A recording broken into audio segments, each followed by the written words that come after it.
Good afternoon and welcome to Heinz Field in Pittsburgh. That was the national anthem sung by country music artist Blackhawks. First off, congratulations to those Buckeye Nation and their 31-14 national championship victory. I'm Doug Deacon, and along with Run Jimmy Run Donovan and Casey Coleman, today it's round 3 of the Browns and the Steelers. Last week, the Browns officially shed their expansion title as they became the playoff Browns. The Steelers in after winning the AFC North. The Browns with a wild card. Hopefully the Browns will follow the lead of the underdog Buckeyes. The Browns have had 2 3-point losses to the Steelers this season. In round 1, the Steelers made the quarterback switch, and Tommy Maddox ate up an injury-depleted secondary. Round 2, the Steelers dominated the clock and the stat board, but needed to put together the gadget section of their playbook to pull out a victory. Today's round 3, and it's the winners move on and the losers watch from home. In the first 2 meetings, William Green wasn't the man, but Tim Couch was the quarterback. Today it's Kelly Holcomb at the quarterback position, and William Green is his number 1 weapon against the NFL's number 1 rush defense. Let's just hope there's a couple of Run William runs in my partner Jimmy Donovan's fights today, and here he is, Jimmy Donovan. Thanks very much, Doug, and good afternoon, everybody. We've got snow, although most of that has stopped right now, so we'll have snow at times. Cloudy and cold here today at Heinz Field. The high will reach 34. We're at 27 degrees right now. The wind chill makes it feel like 20 degrees. The winds are out of the northeast at 5 knots. We'll be back with today's injury report. Today's starting lineup and the opening kickoff then in the AFC playoff game between the Browns and the Pittsburgh Steelers straight ahead on the Cleveland Browns radio network. Welcome back to Heinz Field, where the terrible towels are out and they are waving as this sellout crowd is filing in for this AFC playoff game between the Browns and Steelers. Today's injury report is brought to you by the Cleveland Clinic. Every injury deserves first-class care. First for the Pittsburgh Steelers today, defensive back cornerback Chad Scott is out with a broken thumb. Linebacker Kendrell Bell. Kendrell Bell has been playing all year long with a high ankle sprain. He did not practice all week this week, but he was out on the field today in his dress and presumably will start in the Steelers defense. Running back Jerome Bettis has had a sore knee all week long. He didn't play last week against the Baltimore Ravens. He will play today. Wide receiver Hines Ward has a hamstring problem, but he will play. For the Browns, other than Tim Couch out with a broken leg, the Browns are completely healthy and ready for this one today. Today's starting lineup brought to you by Chevrolet. Chevy trucks, the most dependable, longest-lasting trucks on the road. For the Browns, defensively today, they'll go this way. The defensive end on the left side, Kennard Lang. The left defensive tackle, Gerard Warren. The right defensive tackle, the former Steeler, Orpheus Roy. And the right defensive end, Tyrone Rogers. The linebackers on the outside, Darren Hambrick and Dwayne Rudd. In the middle, another former Steeler, Earl Holmes. On the corners today for the Browns, Corey Fuller and Taylor McCutcheon. At the strong safety, Robert Griffith. At the free safety position, it will be Earl Little. Today's uniform report is brought to you by Cintas, the uniform people. For the Steelers today, they're in their home uniforms. Their black helmet with the Steeler logo on the side, black jerseys, white numerals, gold pants, black trim. The Browns are in their orange helmets. They're in their white jerseys, brown numerals, white pants, brown and orange trim up the side. Right now, as we get set for this AFC playoff game from Pittsburgh, let's pause for station identification all along the Cleveland Browns radio network.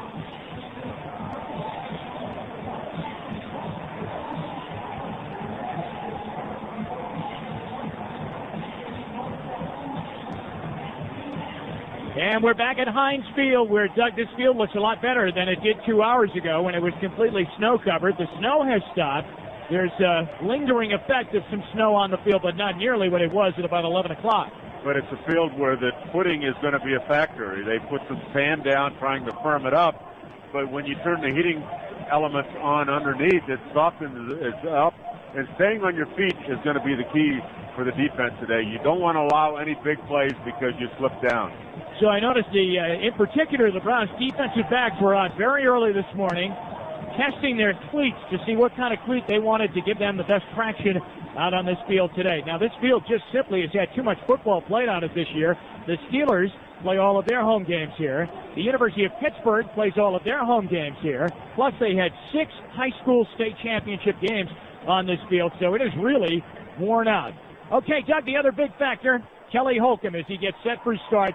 Browns players will tell you he had a very good week. He had a very good week, and I think he's very comfortable in this offense. And with Chad Scott down today, it will give them some advantages in the matchup game. All of a sudden, you get Hank Pote in there, and I think you'll see the Browns run a lot of 3 wide receiver sets. So the Browns came out very businesslike here today. Not a lot of hooting and hollering. They didn't challenge this crowd at all. They were forced to wait a little bit after they were introduced, about 5 minutes, and then the Steelers made their way out onto the field, and the Browns captains are organizing on the far side of the field to get ready to come out to the 50-yard line for today's coin toss. Doug, the third time now for these two teams, and both games have been decided by a field goal. There's one thing, though, that you've noticed. The legend of Tommy Maddox was born against the Browns, and they really did nothing to interrupt it then 5 weeks later when he played against them in Cleveland. They simply have not had an answer for the way he's played against them. Well, the thing about Tommy Maddox, when he gets in a rhythm, he can be very effective. You've just got to get him to move around, and Tommy Maddox has turned the ball over. You look at that game against the Houston Texans, 47 yards of offense for the Texans, but they end up winning the game because Tommy Maddox threw the interceptions and put the ball on the ground. And he did have 2 interceptions last week against the Ravens. Now in the running back situation, Jerome Bettis, well below 1,000 yards this year, as he comes in with 666 into today's game. Amos Zaraway has been the man that has outrushed him and outplayed him because Bettis has struggled again with leg and knee injuries. Our referee for today, Doug, is Bill Carollo. And the referees for today's game are brought to you by the Ohio Department of Public Safety, who ask you, what's holding you back? Buckle up. And the captains are meeting out at the 50-yard line as we get set for today's coin toss, and we'll listen in to referee Bill Carollo with the organization of the two teams as he gets the Steelers and Browns all lined up. Let's listen in.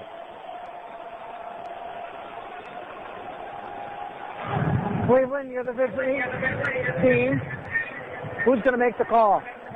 All right, your call is heads is called. It is a head. You've won the toss. You're going to receive. Which end do you want to kick from? Okay. Jerome, we'll just stay this way. We'll kick that way. And they've elected to receive. Good luck, man. Now, this will be interesting, Doug, to see the Browns get it right away here in 27 degrees on a bit of an off field, and Kelly Holcomb will go to work right away. And I would not be surprised to see him go with a form of the no huddle. The other thing is the Steelers are number 1 in the league in scoring on their first drive. The Browns are number 2. Well, the Browns will return, and special teams will be such a key factor. Now, since we last saw the Steelers, they have completely changed their kicking game. Josh Miller is injured, their punter, so he's gone right now. Tom Ruin was brought in, the former Denver Bronco punter, very experienced in big games. He kicked for the Broncos and punted for them during their Super Bowl years. Jeff Reed is their kicker, a free agent out of North Carolina, and he comes in 15 out of 17 into today's game. Well, you know, he's had good numbers, but he's not kicked in a pressure situation like today's game.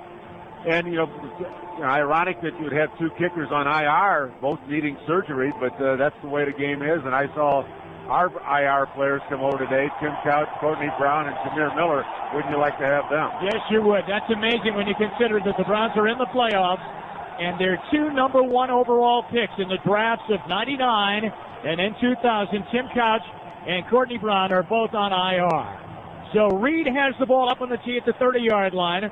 Andre Davis is right below Doug and I, and in front of him is Andre King as we get set for the Tops friendly market kickoff. There are some who believe that when you play on the road in the NFL in the playoffs, you have to survive the first 5 to 10 minutes of the game. And so let's see how the Browns handle this crowd at Heinz Field. Here comes playoff football back with the Browns in Cleveland. They kick it away from Andre Davis. It goes over the head of Andre King at the 5, rolls through the end zone, out of the back end of the end zone, and a touchback right away. A good job done by Reed. That ball wasn't a country mile near Andre Davis. No, it wasn't, and that's one of the problems that the Steelers have had is the coverage scheme. The Browns starting offense is brought to you by Budweiser. Salutes America's designated drivers. We all make a difference. The offensive line goes this way. Ross Furba, left tackle. Barry Stokes, the left guard. Dave Rollabaugh, the center. The right guard, Sean O'Hara. The right tackle is Ryan Tucker. Mark Campbell's the tight end.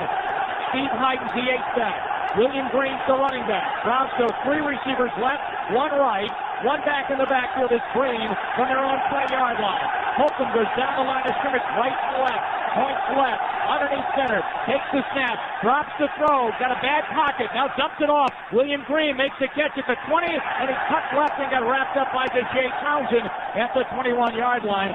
A gain of 1, and it will be 2nd down and 9. Well, Browns going from the line of scrimmage. No huddle, as Doug mentioned they may do, right up to the line of scrimmage. 2 receivers out wide right, KJ and Northcutt. 2 near side of the left. Morgan inside of him in the slot, Andre Davis. 2nd and 9 from their own 21. William Green in the backfield, and the official comes in and blows the play dead right now. And we have a timeout being called by Pittsburgh. Yes, right away. That's the team's first charge. Timeout. A timeout right away by the Steelers. And Doug, that's interesting. So they saw the Browns come out no huddle and went right over to Bill Cowher to talk things over, and he's going to meet with his defensive players right now. Right now, this sideline report brought to you by Alltel, your total communications provider, and here is Casey. Well, Jimmy Deke mentioned the players on IR, just talking with Aaron Shea moments before kickoffs. It's tough on those guys. He says he stays nervous the whole game. He doesn't get to hit anybody. I said, Aaron, where's your buddy number 2? He said, he's up on a Lowe's because it simply wouldn't be with the crutches and the cast he's got on wise for him to be down here. So he's up with the brass up top with you guys. All right, Doug, that's got to be so tough for all of them, but in particular for Couch, how he fought through so many twists and turns this year not to be able to play in the playoffs. And the way he shouldered this offense in regards to being the guy. No running game his first 2 years, and really just one receiver for so long, Kevin Johnson. After the Steelers timeout, here come the Browns. 2nd down and 9. Holcomb brings the Browns out of a huddle. KJ wide to the right. Northcutt slot right. Davis slot left. Quincy Morgan wide left. William Green deep in the backfield. Again, Holcomb calling a play with 3 and 2 and 1 on the play clock. And he did not get the play off, and it's delay a game on the Browns. And remember, that's after a timeout. So after a timeout called by Pittsburgh, the Browns came out of the huddle, and they get hit with a delay game penalty. Very interesting, and it will now become 2nd down and 14. The ball will go all the way back to the Browns' 16-yard line. Well, he called a play in the huddle, got to the line of scrimmage, checked out of it to a different play, and in trying to fight the crowd noise here, he had trouble communicating.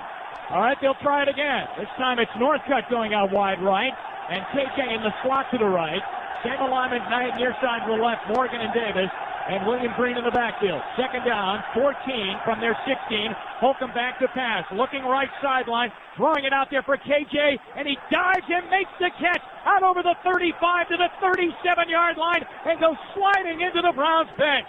What a play! 21 yards and a 1st down. Brent Alexander was over on the coverage.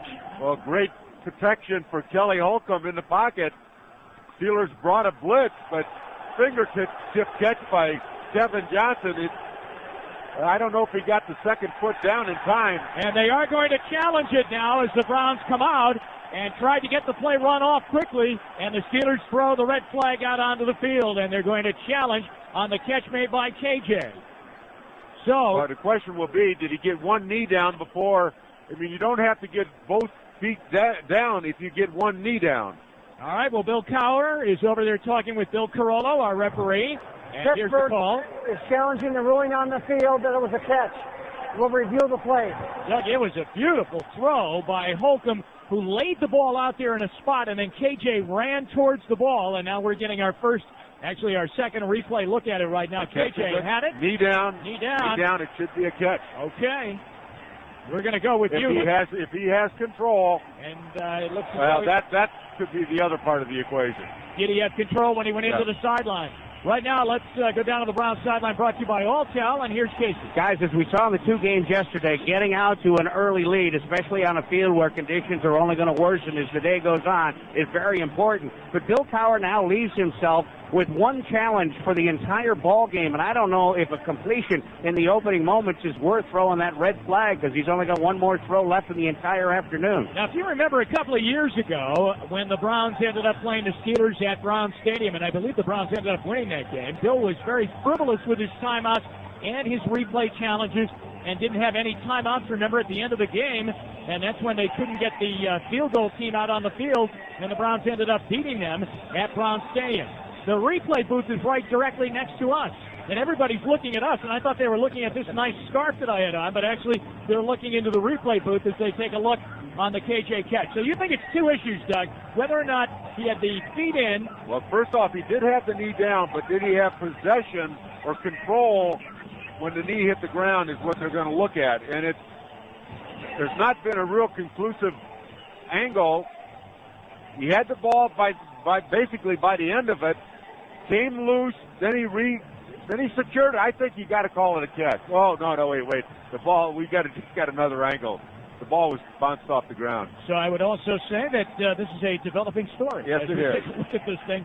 Friday night's winning Mega Millions numbers were 6, 14, 28, 37, 46, and the Mega Ball was free. Tuesday's Mega Millions jackpot is a whopping $22 million. To play Mega Millions, odds are you'll have fun.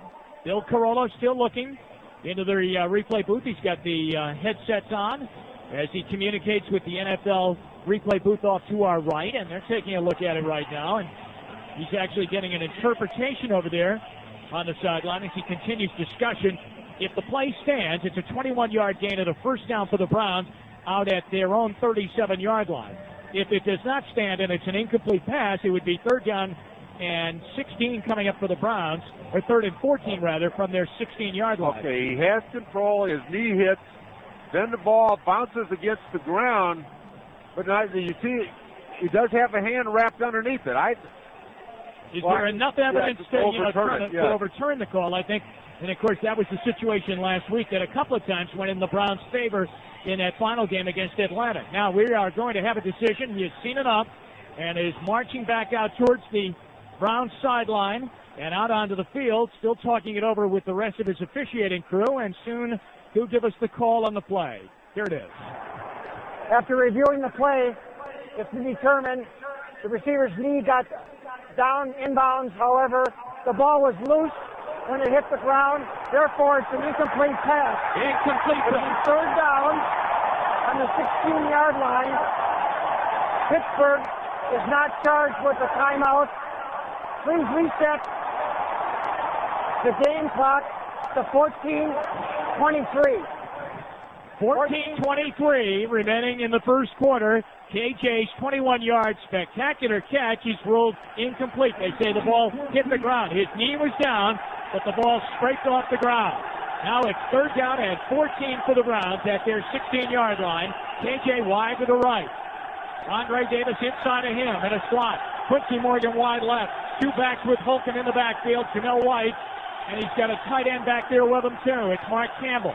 Back in the shotgun. Holcomb looking. Right sideline. He's got to go up top, and it's caught by KJ. 50, 45, 40, 35, 30. He's gone down the sideline. 10, 5, up by the pylon. He's inside the 5 and out at the 2-yard line. Well, I'll take that one over the 21-yarder they took away. And where was the run KJ run? 84 yards. He'd have made it if you put a run KJ run on it. Right, Doug, what a throw by Holcomb. Brent Alexander finally down there to chase him down.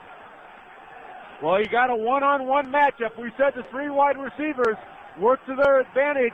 We talked about Hank Pote being the weak link, and that's the guy they picked on. So they're inside the 2-yard line at the 1.5. Campbell goes on a wing on the right side. Green, the running back. Hyden brought in motion left to right. Holcomb gives it to Green. He carves left side, tries to get down and in for the goal, touchdown. And he's in for a touchdown. William Green shifted to the left, and the Browns on a 3rd down and 14 hit a huge pass play of 84 yards to KJ. 1 play later, Kelly Holcomb gives it to William Green, and he goes in.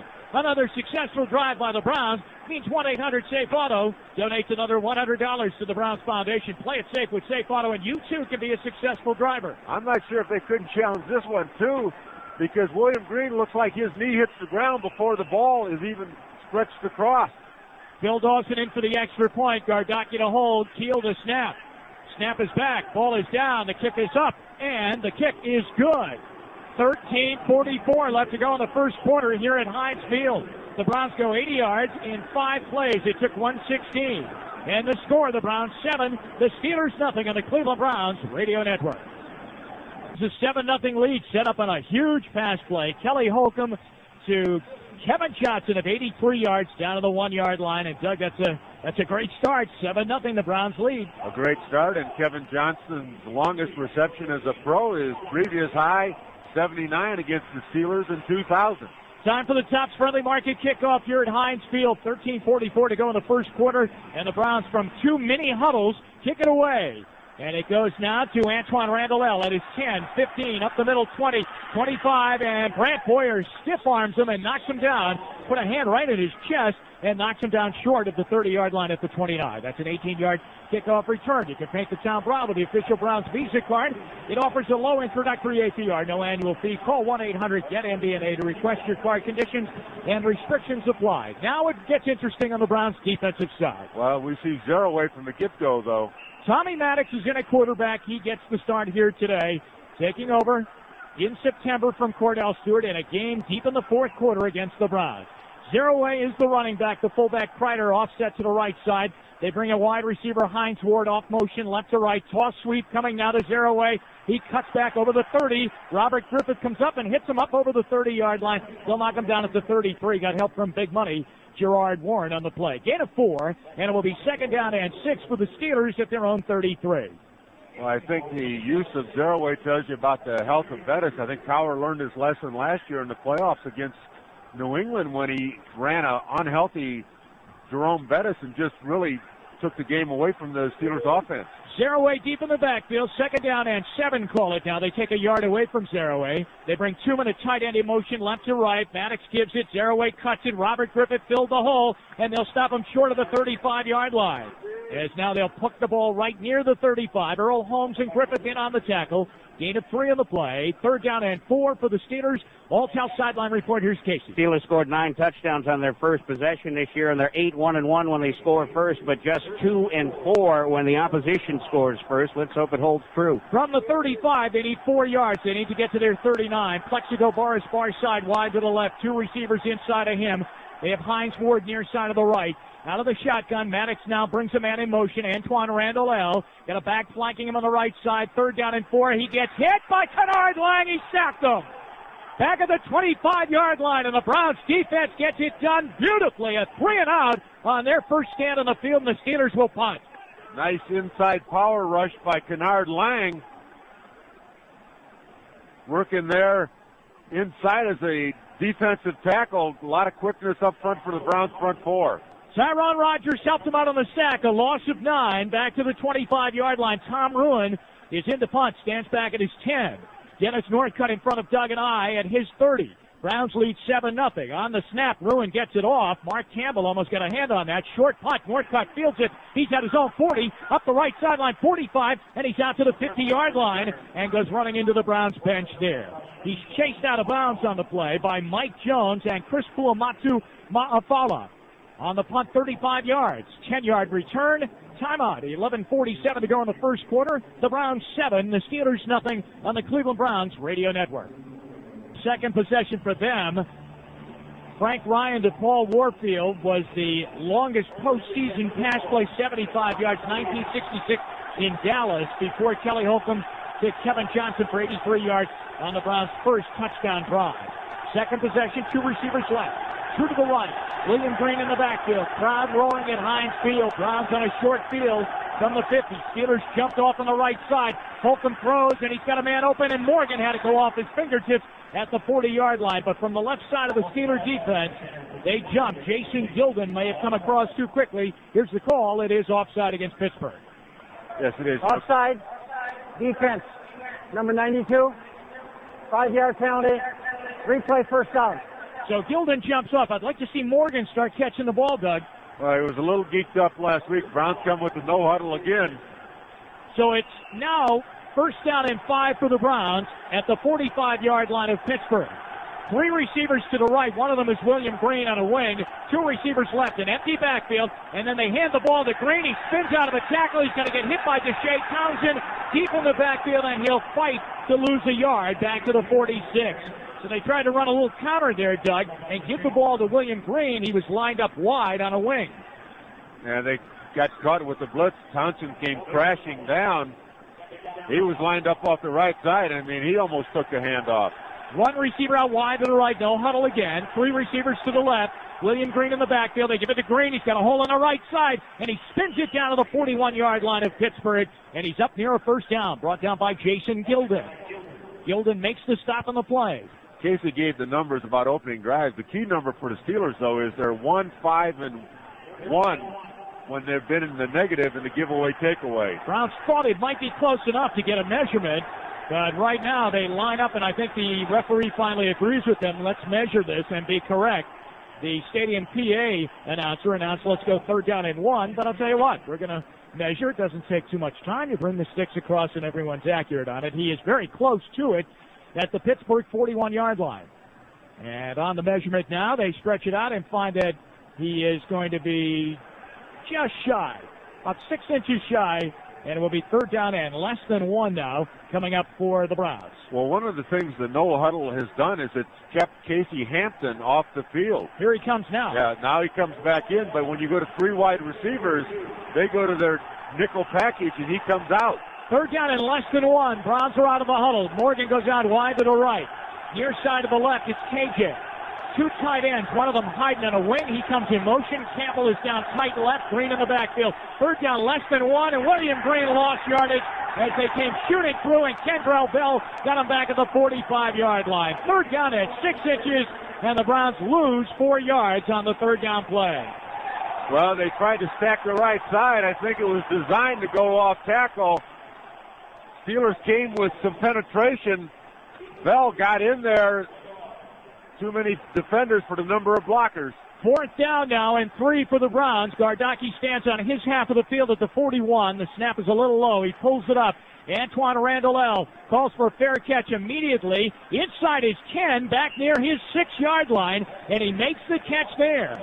And that's where the Steelers will begin. That was dangerous. He had 2 Browns on either side of him. That was a 36-yard punt. We take a timeout from Heinz Field. 9:59 to go in the first quarter, and the Browns lead over the Steelers. 7-0 on the Browns Radio Network. After the game, stay tuned for the National City Bank End Zone Show and the Hyundai Locker Room Report, both presented by Best Cuts. Talk about today's game with Mike Snyder. National City Bank, 30,000 employees who care about doing what's right for you. Steelers will get the ball at their 6.5-yard line. They huddle up inside their own end zone. Pittsburgh's first possession, they went 3 and out. And here they come out over the ball at the 6.5-yard line. Zero away the running back. Fullback Kreider offset to the right side. Hines, Ward, and Boris near side to the right. They bring Ward in motion right to left. Maddox will pass. He throws, and it bounces in front of Boris, incomplete at the 15-yard line. 3 Browns defenders around him. His former teammate Earl Holmes, Corey Fuller, and Dwayne Rudd, and it's 2nd and 10. It looked like that ball slipped out of Maddox's hand a little bit. 9:56 to go in the first quarter. Browns lead 7-0 on a William Green 1-yard touchdown run, set up by an 83-yard bomb. Kelly Holcomb to Kevin Johnson. Boris goes out far side wide to the left. Wide near side to the right is Hines Ward. Zeroaway deep in the backfield. 2nd and 10. Here's Maddox. Gives it to Zeroaway. Zeroaway runs left, and he cuts over the 10-yard line, over the 15, and we should have a first down out near the 17-yard line. Brought down by Gerard Warren, who got enough of them downfield. And there was a couple of missed tackles there. Jalen McCutcheon got in to help out. Zeroaway is close to a first down, as it would be 3rd down and less than 1 if he is short. And now they give him the first down sign out at the 17-yard line. Boris checks out of the Steeler lineup right now. It's 7-0 Browns lead. We have 9:23 and the clock is running here in the first quarter at Heinz Field, and the snow has stopped completely. Zeroaway in the backfield now, shifts out of a straight eye. He remains the running back. Kreider offset to the right side. Wide to the right side. They have a 1 wide receiver. They give the ball to Zeroaway. He's going to run near side wide, and Dwayne Rudd got him and brings him down back near the 16-yard line. Also over to help out is Kennard Lang and Orpheus Roy. But it was Rudd with the first hit, Doug, and a good play. Well, they had Kennard Lang slanting down inside. Rudd scraping to the outside. Zeroaway going to try to get to the corner, but Rudd got that great speed and acceleration too. No gain on the play. 2nd down and 10 near the Steelers' 17-yard line. Boris goes far side wide to the left. A three-receiver set now breaks out of that. Wide to the right, Hines Ward. Straight eye in the backfield. Kreider, the fullback, the running back, zero away. On second down, play action fake. Maddox to throw. He's got Burris wide open. He makes the catch out at the Browns 40-yard line. He got away from McCutcheon, and he goes into the Cleveland bench at the 39. That's a Steeler first down. And he got Dalen turned around. He looked like he was going inside. Dalen, with the unsure footing, wanted to make sure, and then he took it to the outside and was all alone. 22 yards and a Steeler first down. Their drive started now from just over their own 6. And now it's out at their own 39. Boris goes far side wide to the left. Wide near side of the right, Hines Ward. They change the tight end, bring him right side. That's Jeremy Tooman out of Michigan. First and 10 from their own 39, out of the eye. Maddox back to pass, looking for Boris. And it got tipped by Rudd and caught by Boris. Rudd got a finger on it, and then Boris made the catch at the midfield stripe, and another Steeler first down. Well, that was a one-hander. Just stuck the big meat hook up there in 6'5". He catches one that a lot of guys just see sail over their heads. 11 yards and a first down for the Steelers. A great catch by Burris. Actually, Rudd didn't get a hand on it. It was just a great one-handed catch by Burris. Two receivers out wide left, one near side of the right. From the 50-yard line, Browns lead 7-0. They give the ball to Zeraway, runs near side. Kevin Bentley got him down at the Browns' 46-yard line, helped out by Gerard Warren. And a gain on the play of 4, and it will be second down and 6. Fuamatu Ma'afala checks into the game now at fullback, and Jeremy Tooman comes out. Why would Cowher do that? Just to get even. He knows you're up here and fighting every syllable. 7-0 Browns lead. Steelers out over the ball. 7:10 left to go in the first quarter. Second and 6 from the Cleveland 46. Two receivers left on a quick count. They give it to the big Fuamatu Ma'afala, and the Browns drop him right at the line of scrimmage. Kennard Lang got the first hit on him. Earl Holmes finished him off, and they drop him down near the 45-yard line for about a half-yard gain. Well, he has been hurt a good part of the season, just came back. Feeling is that he's got some fresh legs. We saw it with William Green in the middle of the season. He had success. One of the reasons, his legs were a lot fresher than those that have been out there all season. Third down and 5 for the Steelers. They send two receivers out wide, far side of the left. Two near side to the right. Out of the shotgun, Maddox. Snap will come from the Cleveland 45. He's got a back in the backfield with him. Third and 5. Takes the snap. Back in the pocket. He's going to go long down the middle for Antoine Randall Allen. He missed him at the Browns 20. Overshot him. It's incomplete. And it's fourth down. They have dangerous receivers. You think of them as a powerful running team, and they are, but they've got great receivers. Let's check in with Casey down on the Browns sideline. We're going to wait on that. And it will be fourth down, 6:23 left to go in the first quarter. Tom Ruin is in to punt, stands back at his 40-yard line. Dennis Northcutt is right below us at the 10. Mike Schneck is the snapper for the Steelers. He's been battling elbow injuries. Ruin gets the snap, a short tumbling punt. Northcutt makes the catch, and he called for a fair catch out over his 15 near the 18-yard line, and that's where the Browns will start this next possession. We'll take a timeout from Pittsburgh. 6:16 left to go in the first quarter, a 27-yard punt. And the score, the Browns 7, the Steelers nothing on the Browns Radio Network. Every Monday morning at 10, log on to WMMS.com for the Monday Morning Quarterback Show with Casey Coleman, presented by Cox Communication, your high-speed internet connection. Here a live webcast on WMMS.com. Here come the Browns. Third possession in the game for them. They've gone touchdown and punt. They start inside their 20 at the 18-yard line.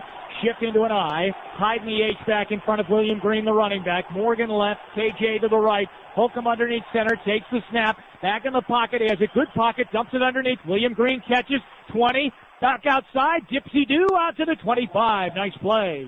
Nice. James Ferrier ended up making the tackle. 7-yard gain. And with the Steelers' ability to stuff the running game, number one in the league coming in, I think William Green has to become more of a factor in the short dump-off passing game. Second down and 3 after a 7-yard gain. The Browns have it at their 25-yard line. 5:49 to go in the first quarter, and the Browns lead 7-0. Morgan goes out wide to the right. KJ inside of him in a slot. Hyden is down on the line of scrimmage now, tight to the left side. KJ's in motion, right to left. Here's Holcomb giving the ball to Green. Stutter step right, got hit behind the line of scrimmage. Casey Hampton out of Texas makes the tackle as he brings him down at the 24-yard line, and William will lose a yard on the play and make it third down and 4 with the clock running and 5:20 to go in the first quarter. The Browns immediately go to the 3 wide receiver set, and they get big Casey Hampton out of the ball game. Casey Hampton just now getting out of the game. You're right. He's big and he's slow, and he just gets off the field. 2 receivers right for the Browns on 3rd down and 4, and 2 to the left. Jamel White checks into the game at running back. Holcomb is in the shotgun, standing at his 20-yard line. They need 4 to keep the drive going. Holcomb looking right. He's got a man open. It's caught by Northcutt, and they just shut him down over the 30 at the 35-yard line. It was Mike Logan that came up and just got enough of him. Doug, and if he was able to shake that hit off, he had the sideline. And the reason Kelly had the time was because Jamel White picked up the blitz. Lee Flowers coming in on his late safety blitz. Nice job of chopping his legs out. Well, a nice 3rd down conversion, 12-yard gain on the pass to Northcutt. 1st and 10 Browns at their own 36-yard line. Campbell tight right side, Darnell Sanders tight left side, which puts Hyden in the backfield now with William Green. Sanders comes now off a wing, motion left to right. Morgan, the running back, toss sweep right side. William Green looking over the sideline. He got nailed by Ferrier at the 37-yard line and plowed out of bounds. A gain of about a yard on the play. Time for an all-tell sideline report. Here's Casey. And I'll tell you guys, it's really simple to see where the ball's going to go on a pass play. You follow 22, and that's the side they're going to go to, and it's going to be a mismatch all day, and it'll be up to Kelly Holcomb to take advantage of it. But Hank Poteet is far and away their weak link. Poteet just now checks back into the game. Hampton comes out, and it's 2nd down and 9 for the Browns out at their own 37-yard line. Morgan and Northcutt near side of the left. KJ inside of them, so 3 receivers left. Green in the backfield. Now they start Northcutt in motion. Holcomb underneath center. Kelly's back to pass. Looking, good pocket. Now he runs out of time. He's going to get sacked by Ferrier, and they'll drop him back inside the 35-yard line, back to the 33. Well, he had pretty good time, but nobody was open, and then you can only have that mental clock tick off so long against the Steelers when they're going to hit you. A loss of 4. Well, they had 3 receivers to the left. They're trying to get the right matchup. Kelly was looking over there. Nobody came across the middle. He was looking for something there. It wasn't there, and Ferrier got in and got him. Now they got a problem. 3rd down and 14. So they'll put 2 backs with Holcomb in the shotgun. It will be Campbell and Jamel White. Morgan wide to the right. 2 receivers left. KJ and Northcutt showing blitz off the right corner. Here comes the blitz, and Holcomb throws. It's caught. Campbell's got it out to the 40, tumbles out over the 41. He got hit by Deshae Townsend at the 42-yard line, and the Browns will give the ball up as they'll punt it away. So that sack turns out to be a drive stopper there. 3:12 remaining in the first quarter. Gardaki's in for 2nd punt of the game. Antoine Randall will return for the Steelers as he backpedals now off to our left, back at his 20-yard line. Gardaki will take a Ryan Keel snap. He's inside his 30 at the 28. The Browns lead 7-0. Snap is perfect. Gardaki hangs it high. Antoine Randall with Lewis Sanders right on him. He makes the catch, got away from Sanders and Akins, and comes wide out over the 15, out to the 20, and then finally Hyden knocked him out of bounds. And the Browns get him out of bounds, but I think one of the Browns got hit and then hit into him, and there's a late flag going down. And the way that went down, it looks like it will go against Cleveland. Boy, that was a mess. Sanders had him right away. He missed him. Akins missed him, and then he kept kind of plowing down the sideline, and nobody knocked him out. Well, Lewis Sanders on the unsure footing tried to time his hit of Randall and just slowed it down a little bit too much and didn't run through him. Personal foul against the Browns. Personal foul, late hit, out of bounds on the kicking team during the return. 15-yard penalty from the end of the run. 1st down, timeout. Timeout on the field. The Steelers will have the ball at their own 41 when we come back. 2:42 left to go in the first quarter at Heinz Field. Browns 7, Steelers nothing. Back at this AFC playoff game at Heinz Field in Pittsburgh. 2:42 to go in the first quarter, and the Browns lead 7-0 over the Steelers. You can join Mike Snyder and the Top Dog Hanford Dixon every Monday night at 8 for Browns Primetime. Comments from Butch Davis, player appearances, and your calls live from Dave & Buster's in Westlake. Dave & Buster's, it's always a good time. Steelers have the ball at their own 41-yard line, and they're going left to right. I formation, Zerouay and Kreider. They give the ball to Zerouay, 45-50, 45-40, up the middle of the field to the 30. Stutter step to the left, and Robert Griffith got him at the Browns' 24-yard line, and they'll give him the 23. The Browns had a new rotation up front defensively. They had McKinley in there. They had Tyrone Rogers and Ward. a lot of white jerseys, a little confused prior to the snap. Steelers did a nice job of walling off. Big Money gave Zaraway the hole. 36 yards later, he goes down at the 23. Browns lead 7-0, 2:05 left to go in the first quarter. Hines, Ward, and Boris near side of the right. They bring Ward in motion off the slot right to left. Kreider offset to the left, Zaraway the running back, and now Bettis is in rather. Here's Maddox down the middle of the field. It's intercepted. McCutcheon stepped in front of Hines Ward at the 10, at the 15, at the 20. Got a block at the 25, at the 30, and Wayne Gandy knocks him into the Browns bench. Over the 30 at the 31. Little Dalen McCutcheon with the big interception at the 5-yard line. Little Dalen, who became a daddy on Monday, son Dyson 6 pounds, read the post pattern of Hines Ward, jumped right in front of his play action fake to Bettis. Not a big fake there, but Dalen McCutcheon just jumped right on the route. That was the first play that we've seen Bettis come in, and that came a play after Zaraway, of course, had run, and so he needed a breather. That was a 28-yard return by McCutcheon out to the 31-yard line after he made the pick. So the Browns have it 1st and 10 with a 7-0 lead under 2 minutes to go in the first quarter. Green in the backfield by himself. KJ and Morgan wide to the right. KJ off the slot, comes in motion right to left. Holcomb weaves left and right, extends the ball, gives it to Green, cuts left, cuts middle, brings it out over the 32, out near the 34, which would be a gain of 3 on the play. And he is brought down as the Steelers coming in is Aaron Smith, and James Ferrier, their linebacker, helps out. Gain of 3, 2nd down and 7. Checking into the game is Andre Davis. Steve Hayden will come out. Well, once again, they're going to go to their 3-receiver set. The guy they're going to be looking for is Hank Pote. Quincy Morgan goes out wide to the right. Inside of him is Andre Davis. Near side of the left is KJ. In the backfield, William Green. Browns have it at their own 33.5-yard line. Play clock is down to 5. Holcomb takes the handoff from center, gives it left side. William Green's going to cut it wide to the right. Needs a block from Morgan. Cuts it outside to the 32, and he got dragged down by Kendrell Bell. And a long running play, coast to coast, but not much yardage. In fact, he might have lost a yard or two as he brings it back near the 33-yard line, and it's 3rd and 8. He lost 1. This kid Bell is playing on a bad ankle, and he's been chasing the ball. Yes, he has. He was some concern whether he'd be able to play, but the Steelers' defense, the thing that sets them apart from the other 2-3-4s that they played, Atlanta and Baltimore, is the outside linebackers and the speed. 3rd down and 8. Holcomb backpedals into the shotgun with Jamel White. 2 receivers right, 2 near side of the left. Holcomb now yelling out to Wollabaugh where the blitz may be coming.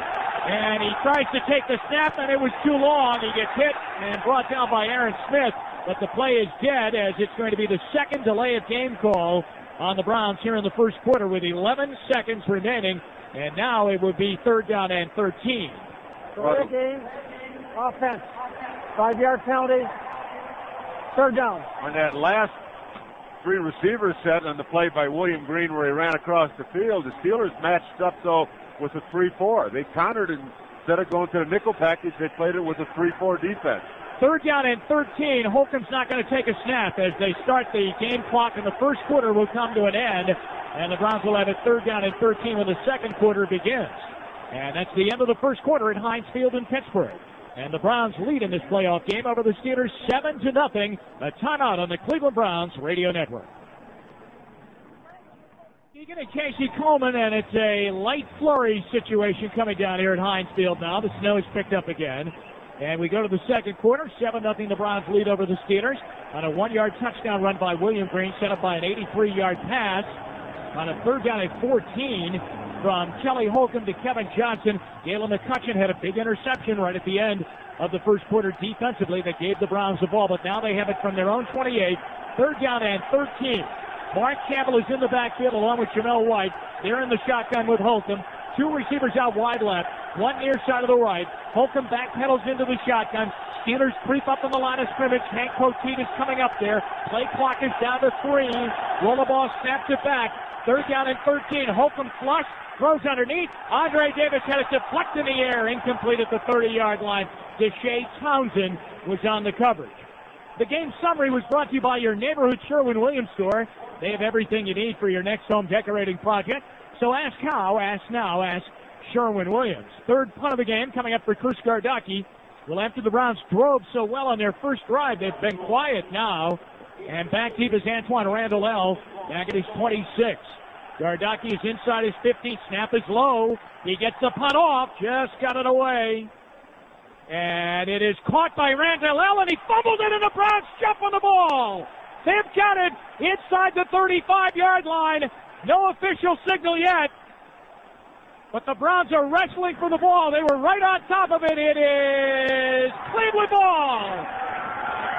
Well, a well-timed hit there on Randall. Chris Akins comes up with it after a 41-yard punt. What was Antoine Randall thinking of, Doug, to try and return that ball as he had a Browns coming right in on him? The crowd wanted a flag thrown for not giving enough room to Antoine I don't know if that was Mike. No, it was Lewis Sanders. But he got blocked into him by Chidi Iwuma, another member of the All-Deacon team. Yeah. So the Browns now can come up with a big play here after they get one on special teams, and they have the ball at the Steelers' 32-yard line, leading 7-0, 14:44 to go in the half. Morgan goes out wide left. KJ's inside of him. Near side of the right, Dennis Northcutt. William Green in the backfield from the Steelers' 32-yard line after a fumbled punt. Holcomb is back to pass with a blitz coming. He's looking right corner of the end zone. Northcutt there. He's got it. Touchdown. And guess who? Hank Pote. And the Browns lead 13-0. 32-yard touchdown pass.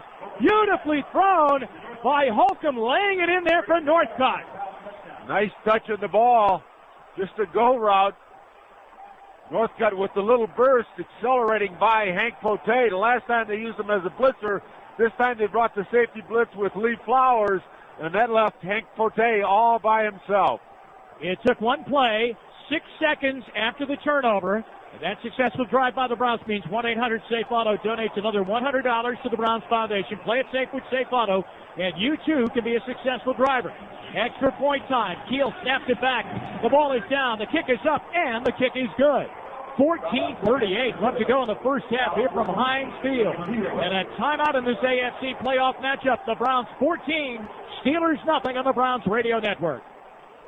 Casey Coleman back in Pittsburgh, and the Browns now have a 2-touchdown lead, 14-0 over the Steelers. Kelly Holcomb to Dennis Northcutt, 32 yards for the score. Set up on a fumble punt by Antoine Randall, recovered by the Browns' Chris Akins.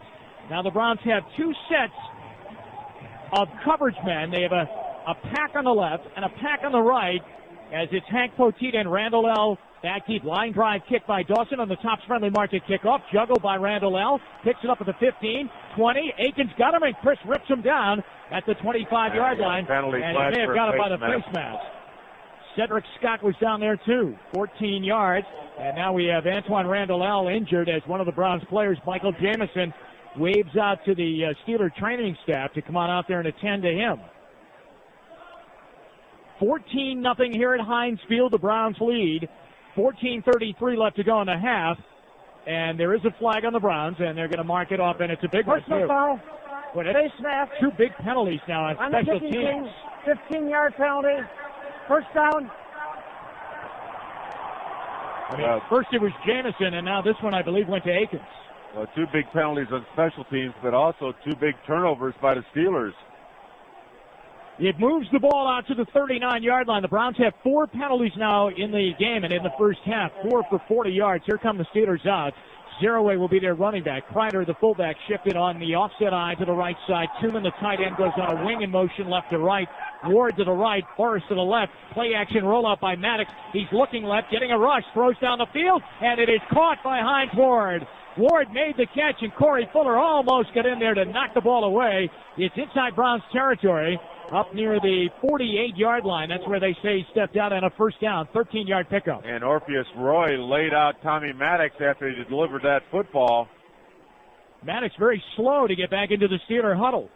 The key for the defense is yards after the catch. You can't let them get the yards after the catch. Both receivers, Burris and Ward, 1,300 yards plus this season. First and 10 from the Browns, 48. Offset eye shifted left side. Kreider comes in motion out of the fullback slot. They get the ball Zeraway running left. This time they're there, and they nail him. Orpheus Roy shot through there and smothers him back at the 48-yard line. No gain on the play. Second down and 10. This sideline report's brought to you by Alltel, your total communications provider. Here's Casey. Talking with special teams coach Kevin Spencer of the Steelers, and the special teams have come under fire here, and he says, I'm more worried about Kelly Holcomb. He spent 3 years with him in Indy. He says he's the coolest customer he's ever come across in this game. Second down and 10 for the Steelers. Two receivers, same side of the field. Near side left, Boris and Ward. Ward off the slot, goes in motion left to right. Zeroaway and Kreider in the offset eye. They hand the ball. It goes to Zeroaway. He runs it up to the 45-yard line. Tyrone Rogers is there along with a bunch of other Browns, and they finally stop him at the 45-yard line. Gerard Warren is also in the front of that pack. Gain of 4 on the play. The Wildcard scoreboard is the service of Advance Auto Parts, where the best parts is our people. The Jets 41, Indianapolis nothing at the Meadowlands yesterday in the AFC. And then last night in the NFC, Atlanta beat Green Bay in Lambeau Field 27-7. The Giants will play San Francisco later on today. 3rd and 6 for Pittsburgh, back at the Browns 45. 3 receivers right, 1 near side of the left. It's Terrence Mathis. Fuamatu Mafala in the backfield with Maddox in the shotgun. He's got the snap. He's back. He has a lot of time and fires up high, and it is juggled and caught at the 25-yard line by Hines Ward. The throw was high, and he kind of tipped it up in the air and down to himself for 19 yards and a first down at the Browns 25. Robert Griffith makes the tackle. A big third down conversion for the Steelers. Hines Ward is going to the Pro Bowl, and that's one of the reasons, making the tough catches and being one of the better blocking receivers in the NFL. But much like Burris earlier, just keeping it alive with one hand and catching it finally after they locate it. Now the Steelers from the Browns 25, 1st and 10. They bring Kreider back into the backfield. Give it to Zeroaway. He runs right, and the Browns get him right there at the 25-yard line for no gain. As they scissor around and make the hit, Kennard Lang is in there along with Alvin McKinley for the Browns. It will be 2nd down and 10, 11:50 to go in the first half, and the Browns lead 14-0. Now Kreider, the fullback, checks out of the game as the Steelers will have it 2nd down and long at the Browns' 25-yard line. Antoine Randall L. comes in at wide receiver. Boris deploys out far side wide to the right. Then a triangle right off the line of scrimmage to the left. Antoine Randall L., Hines Ward, and Jeremy Tooman. Randall L. goes in motion. Zeroaway in the backfield. 2nd and 10. Maddox retreats. Short drop. Looking left. Throws. It's deflected and picked off again. It's McCutcheon again. Over the 30 out to the 31-yard line. But somebody deflected that ball just before. It went off the head, possibly the helmet of Tyrone Rogers. And the Browns come up with the interception. Timeout on the field. 11:18 left to go. On a deflected ball by Alvin McKinley, it ends up with McCutcheon intercepting. 14-0 the Browns lead over the Steelers on the Browns radio network. Jalen McCutcheon's got 2 interceptions, and the Browns have a 14-0 lead over the Steelers. The 8th time in Browns team history that the same player has 2 interceptions in a playoff game. And so McCutcheon off to a great start, helped out by a big deflection. 1st and 10 Browns at their own 31-yard line. 11:18 to go in the half. Straight eye in the backfield. Hyden with Green. They bring a man in motion now. Darnell Sanders off a wing left. Here's Holcomb. Sticks it in the belly of William Green. Not much there as he gets it out over the 31-yard line. And he will land for no gain. 2nd down and 10 coming up. Jason Gilden made the tackle. Time now for station identification all along the Cleveland Browns radio network.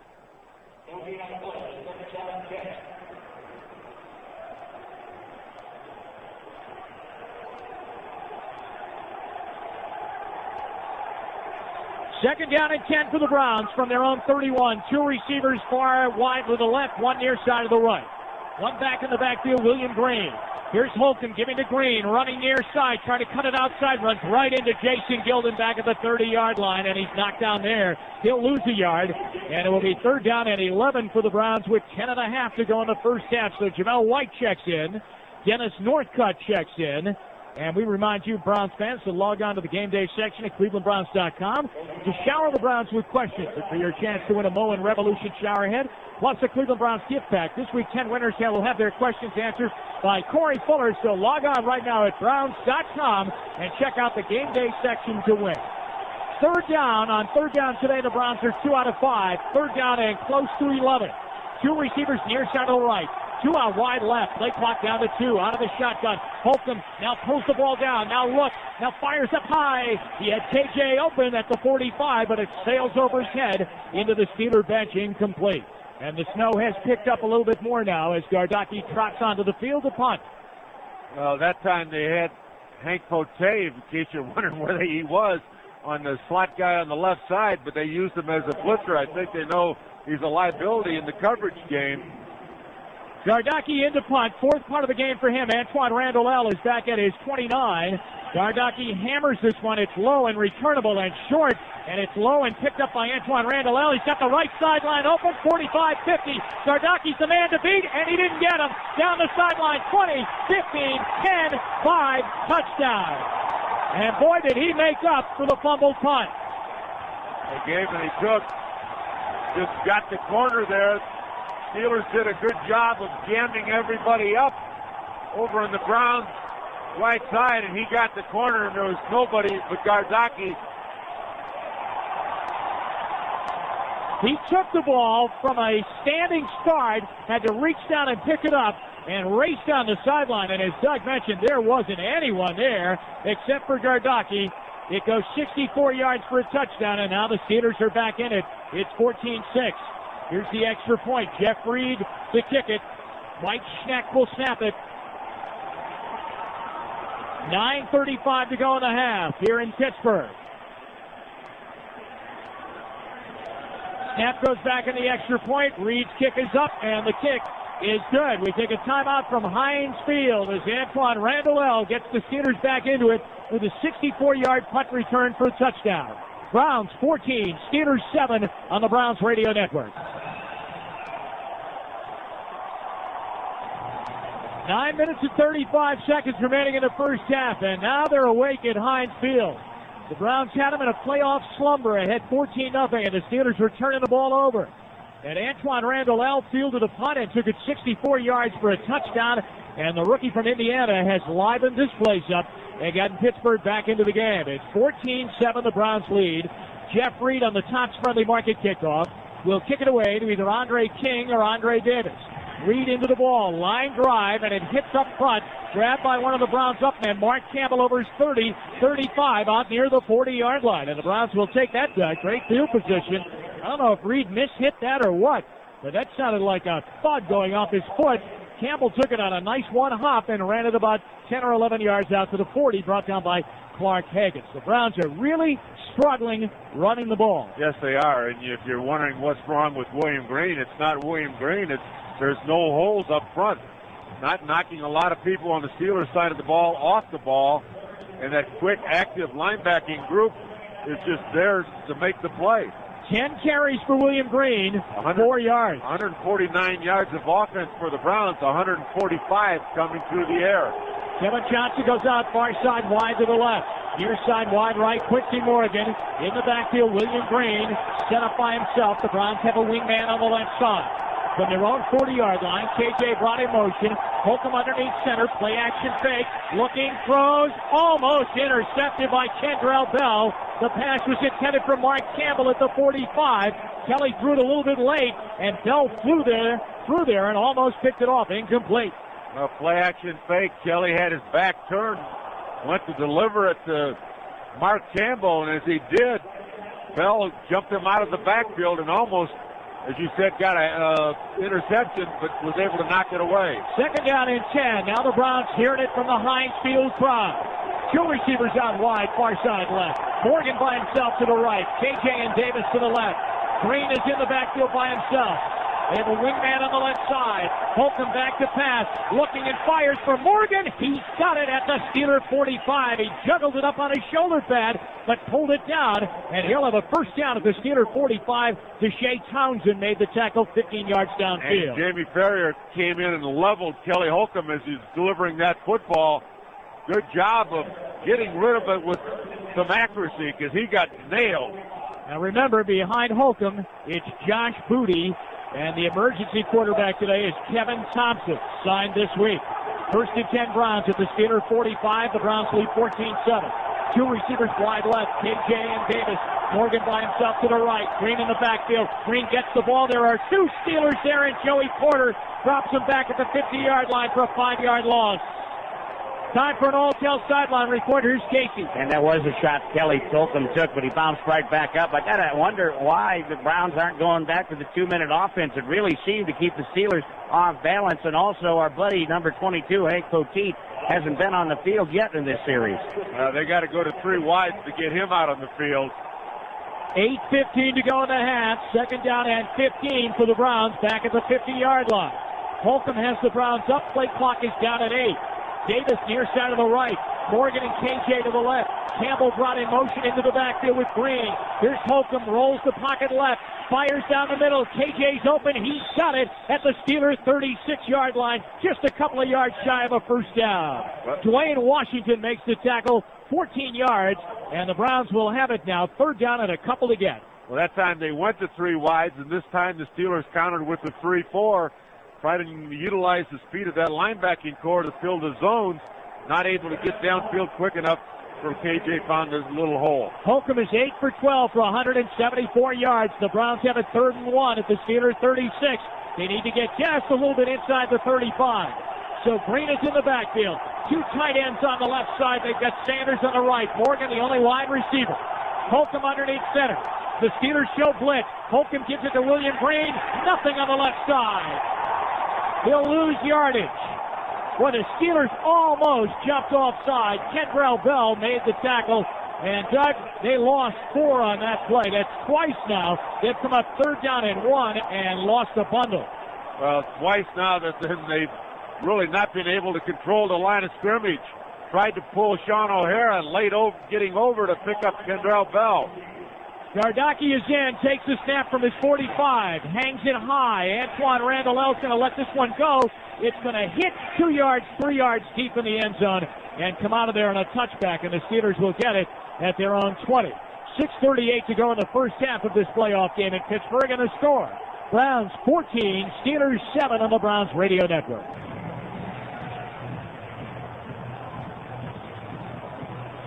Back in Pittsburgh, 6:38 to go in the first half, and the Steelers will start at their own 20-yard line after a touchback on the Gardocki punt. Time of possession in the first half, the Browns 13 minutes and 26 seconds. Pittsburgh 9 minutes and 56 seconds. The Browns lead by a touchdown, 14-7. The bus is in the backfield. Jerome Bettis. He's got a fullback in front of him, Dan Kreider. Hines Ward wide left. Forrest wide to the right. Maddox first down. Play action fake to the bus. Steps up. He got sacked by Alvin McKinley at the 15-yard line. Alvin McKinley got in their second sack of the day for the Browns. Well, that time they ran the play action fake. Not a good one by Tommy Maddox.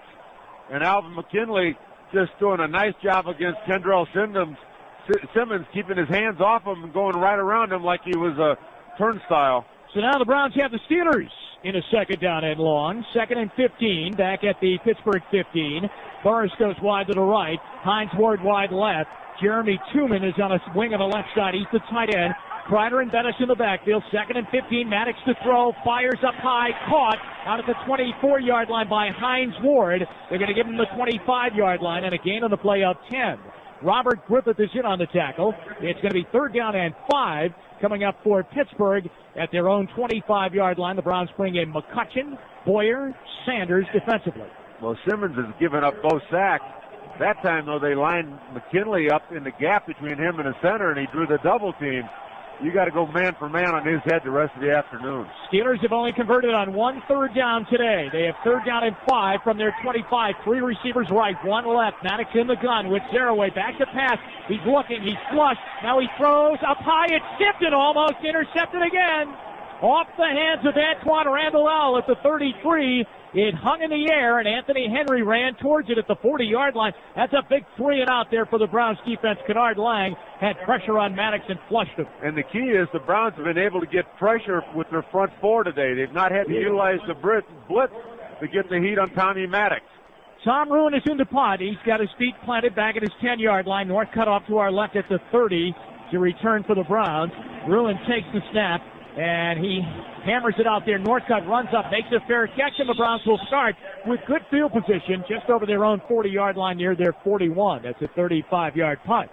5:13 remaining in the first half, and now can the Browns offensive line start to handle these quick linebackers and that front of the Steelers defense. We'll see as the pigeons are out eating on the field right now, and we visit down on the sideline. Brought to you by Alltel. Here's Casey. Yeah, well, maybe it's that bird seed I keep dropping. I don't know. I thought maybe I'd try to get something to grow down here, but you know, his nickname was Turnover Tommy, and that's why he spent 3 years selling insurance, and the Steelers led the AFC in turnovers, and he's living up to his reputation so far today. First and 10 at their own 41. Green in the backfield for the Browns, wide right. KJ, 2 receivers left, Andre Davis and Quincy Morgan. Now Holcomb communicating with the wide receivers. Play clock is down to 6. Takes the snap, retreats, pump fake, looking. He's got KJ wide open. He's there, and he makes the catch at the Steelers 30 and goes out of bounds. As this time they got Deshae Townsend. Beautiful pump fake by Holcomb, and he got KJ out there, and he's having a big game, Doug. 29 yards. 29 yards. Kelly Holcomb over 200 on the first half here passing. Got the one-on-one. They were in cover 2. They jumped KJ in the flat. The play fake made the safety, Townsend, who was playing safety on it, bite. So the Browns come out first and 10 at the 30-yard line of Pittsburgh, leading 14-7. Green in the backfield, 2 receivers left, 1 out wide near side of the right. Holcomb again communicating with his receivers as the play clock down to 2. He's back. He's looking for Andre Davis, and it's almost intercepted by Deshae Townsend right at the goal line. He had better position on that play than Andre Davis did, and it's incomplete, 2nd down and 10. So it will be Kelly Holcomb again going for the whole ball of wax. And that is one of those where I think the field neutralized the speed of Andre Davis, not able to separate. Again, I'll give you the weather. The snow has picked up in intensity. 2nd and 10. The Browns have a string of receivers, 3 of them out wide left, and Quincy Morgan by himself near side of the right. William Green in the backfield. 2nd and 10.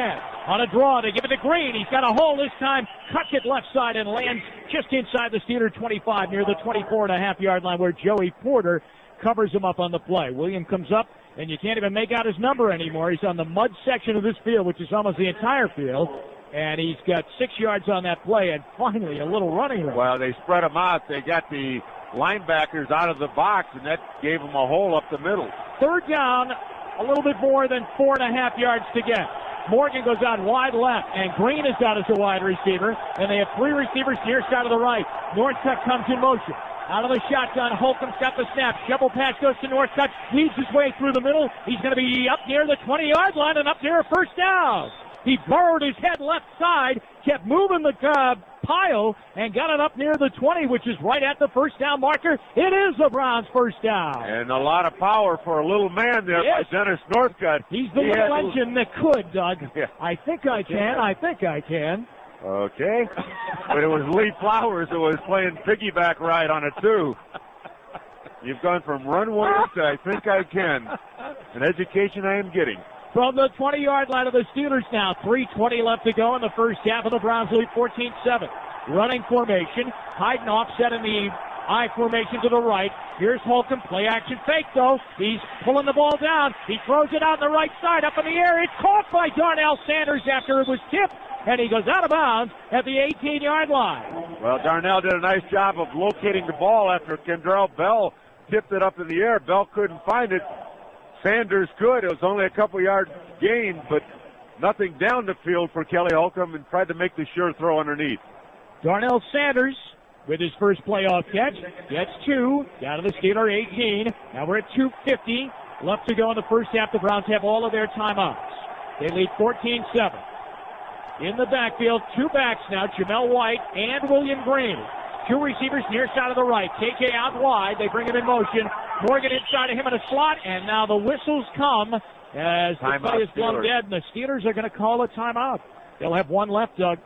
They didn't like the matchups that they were getting. The Browns did some shifting, and all of a sudden Gilden was a little confused where he was supposed to be. And I'm wondering if they like that, that backfield with Jamel White and William Green back there. That's the first time that we've seen it, at least today. We've seen that before, but today, that was the first time. Let's go down and visit on the sidelines. Brought to you by Alltel. Here's Casey. Yeah, I like that, too, a lot, and it's interesting, and we're nodding. I don't recollect Jamel getting the ball yet, but as we saw in Green Bay a year ago, this is the type of track that he is really, really swift on, and He's, one of the things that Butch Davis said in the pregame is based on 178 yards last week that William Green is helping this team out today just by lining up in the backfield, because now they have to respect it regardless of how the day goes.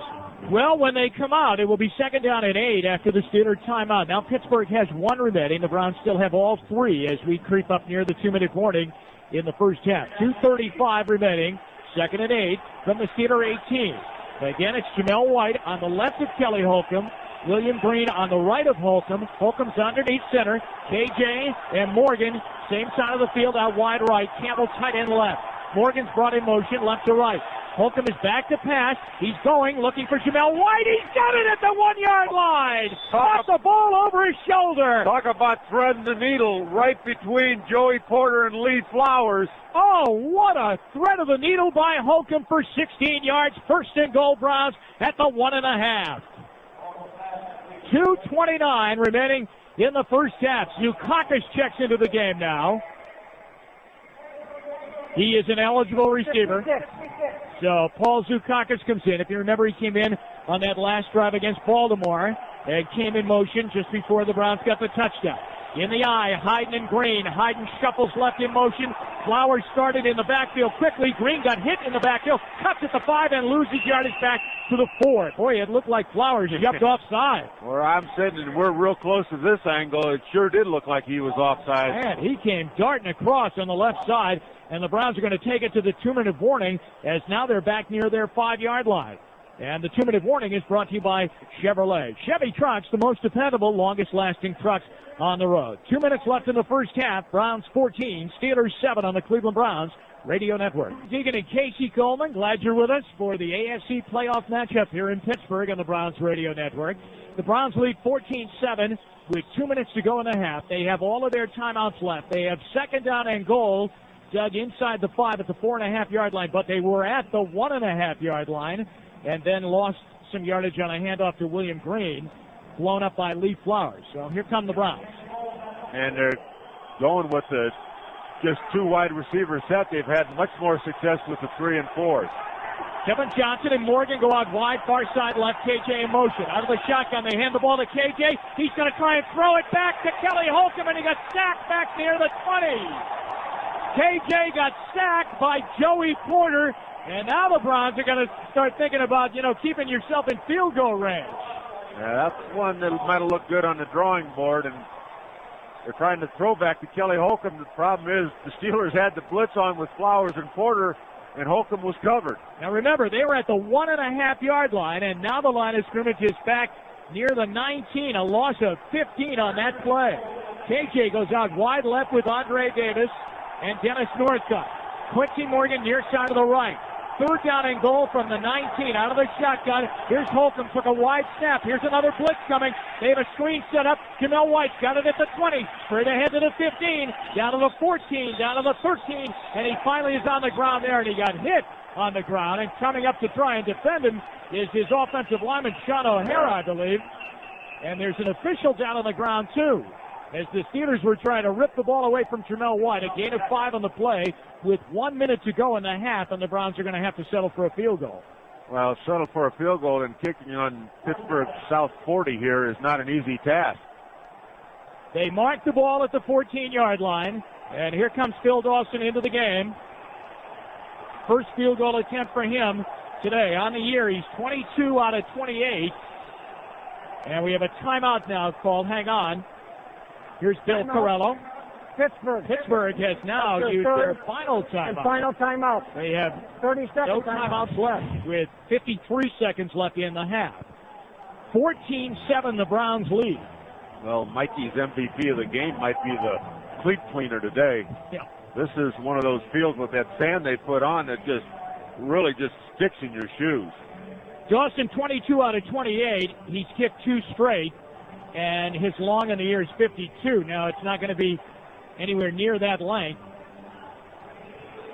Be about a 31-yard field goal attempt coming up for Dawson to try and give the Browns a 10-point lead with 53 seconds to go in the half. They led 14-0 and then gave up a punt return of 64 yards for a touchdown to Antoine Randall. They've been on a great drive, got it down to the 1.5-yard line on a catch by Jamel White. lost yardage back to the 5-yard line to William Green, then tried to do a flea flicker play. Kevin Johnson took a handoff and then tried to throw it back to Holcomb, and he got sacked. Well, the Steelers just dialed up the blitz once they got down in the red zone. 31-yard field goal attempt for Phil Dawson. Gardocki to hold. Snap is back. Ball is down. Kick is on the way, and the kick is through there, and it's good.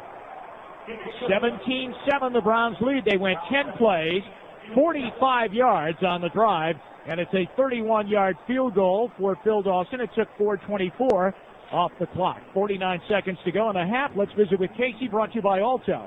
I agree with you, Doug. That was terrible play selection down around the goal line. You know, last week when they needed to get it, they went big and pounded it in. But this week they didn't seem to know what they wanted to do exactly. And when you're getting beat at the line of scrimmage, like the Browns have, a slow developing play with a throwback to the quarterback, it just doesn't make a whole lot of sense. But it is good to see Phil Dawson get an opportunity to kick.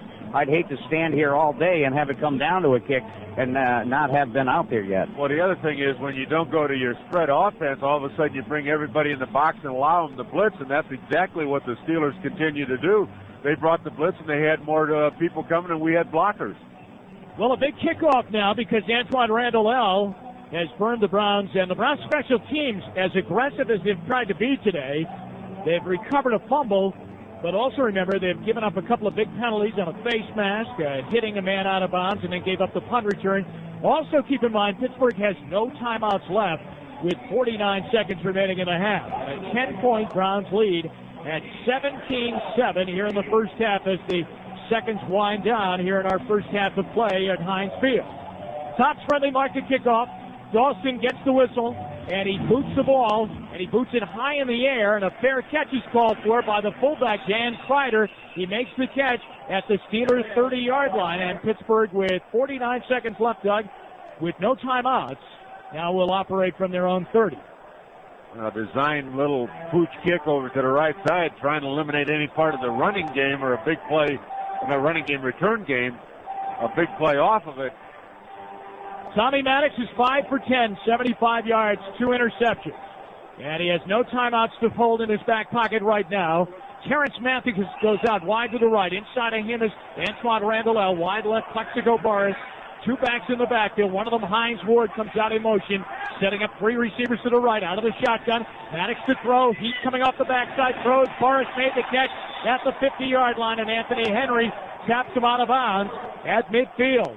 And a pickup there all the way out to 20 yards out to the 50. It's a 43 seconds remaining on the clock. And we have yet to see any of the Steelers' gadgets, and usually between the 40s is where they like to run them.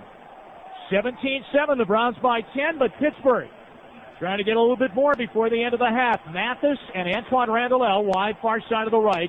Hines, Ward, and Boris near side of the left. Stairway in the shotgun with Maddox on 1st and 10 from midfield. Takes the snap, does Maddox. Pressure coming right side. He's flushed. He throws across the middle, and it is almost intercepted by Lewis Sanders at the Browns' 35-yard line. Well, they had him pretty well practiced. Safety behind and Lewis Sanders in front. Lewis reaching out with his left hand, almost able to pull that in, but as he hit the ground, the ball came loose. 2nd down and 10. 38 seconds remaining on the incompleted pass. The clock stops. Pittsburgh, no timeouts. Maddox brings the Steelers out of the huddle. Line of scrimmage is at the 50-yard line, right at the Steeler logo in the middle of the field. Boris wide to the right. Hines Ward slot to the right. Mathis and Antoine Randall L. out of the left. Out of the shotgun. Maddox back to pass. Steps up in the pocket. Throws across the middle. Mathis has it. 45. He's to the 40, and he got hit by Brant Boyer, and he tried to get out of bounds, and I believe he did at the Browns' 35. They tried to keep him inbound, but with a second push, he got out of bounds. And Brant Boyer is down on the Browns sideline. Now just starting to get up. 29 seconds left in the half, and the Steelers are trying to get at least a field goal try. No timeouts. They're 1st and 10 at the Browns' 35. Boris goes out far side, wide to the right with Corey Fuller on him. Antoine Randall L., Hines Ward, and Mathis come near side of the left. Ward's brought in motion. Maddox out of the shotgun. Takes the snap. Back in the pocket. Throws left sideline. Wide open and juggled and dropped is Mathis at the 20. He was playing with it up on his shoulder pad up at the 20-yard line. Then when he finally came down, at least with some kind of possession, he was already out of bounds with 23 seconds left. 2nd and 10, he was wide open. He was wide open. We've seen a couple juggling catches today where they've kept it alive. This time they were able to get over there and separate him from the ball before he got a chance to pull it in. 17-7, Browns by 10. Anthony Henry is over on that side with Mathis. Forrest goes out wide to the right. 2 receivers left. Hines Ward is in the backfield now, along with Maddox.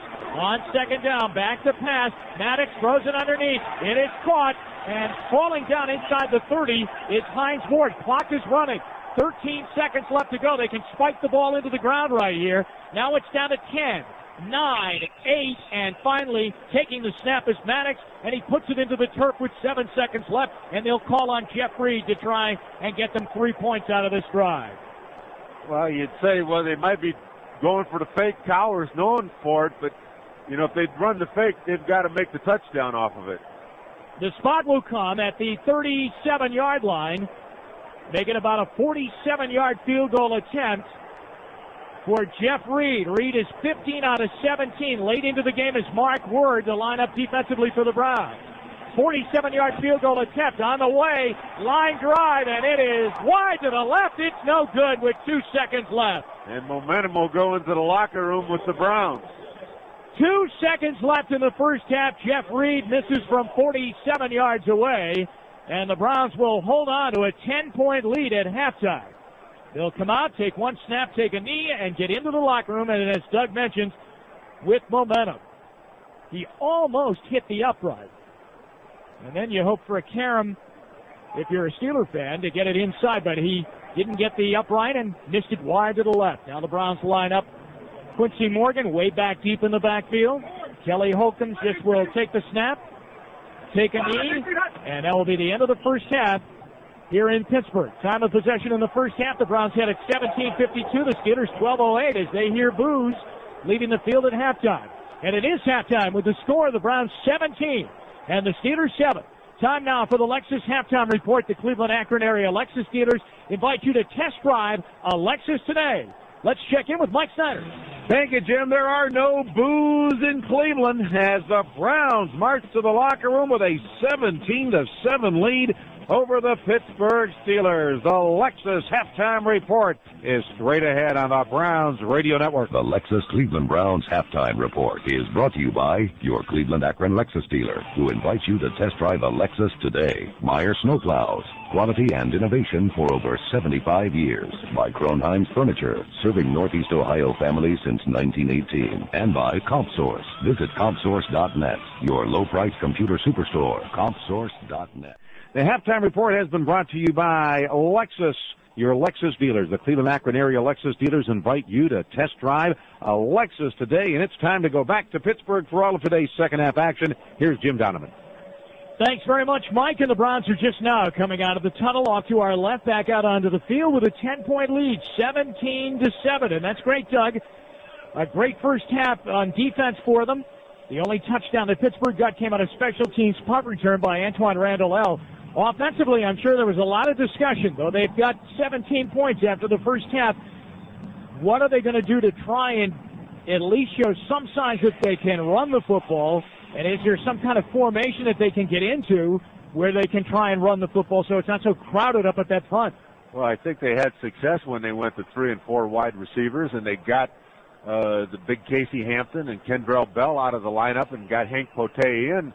So, you know, I think you see it and you wonder, you know, why down here on the goal line did they get it all wadded up in the middle and then have the negative play and then try to trick play and end up having to go for a field goal when they had it 1st and goal at the 1. That's right. Doug's talking about Jamel White made a catch, got them down to the 1.5-yard line. They then went into a power running formation. William Green got trapped in the backfield back near the 5. Then they ran a play where they brought Kevin Johnson back into the backfield. Holcomb gave him the ball. KJ then rolled near side to the right. He then tried to throw the ball back to Holcomb out on the left sideline, but he was sacked on the play all the way back near the 20-yard line. They ended up then settling for a field goal. The Pittsburgh Steelers will get the ball to start the second half. Hank Poteet and Antoine Randall-El are positioned right below us at their 5-yard line. to take the opening kickoff of the second half back. 17-7, the Browns lead by 10. Their defense has been exceptional here in the first half. They've had a couple of interceptions. Galen McCutcheon came up with a couple of interceptions in the first half. They had a couple of sacks. Now for the Tops Friendly Market kickoff, the second half is underway. Phil Dawson puts it high in the air. Caught by Hank Poteet at his 25. He fumbled it and then recovered it over zone 25 out near the 28-yard line. Michael Jamison and Andre Davis are down there. Andre, the linebacker out of the University of Florida, to tap him down at the 29. First and 10 there for Tommy Maddox and the Steelers. Maddox 8 for 16, 116 yards, and a lot of that came on their last drive to get them for a potential field goal that was missed by Jeff Reed. He has thrown 2 interceptions. Hines Ward is out wide, far side of the right. Boris near side of the left.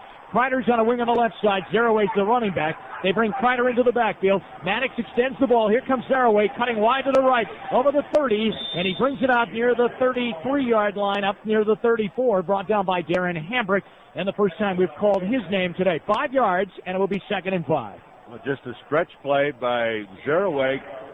Brown shot a blitzer up the middle. They chopped his legs down. Hambrick able to keep containment and knock Zeraway down.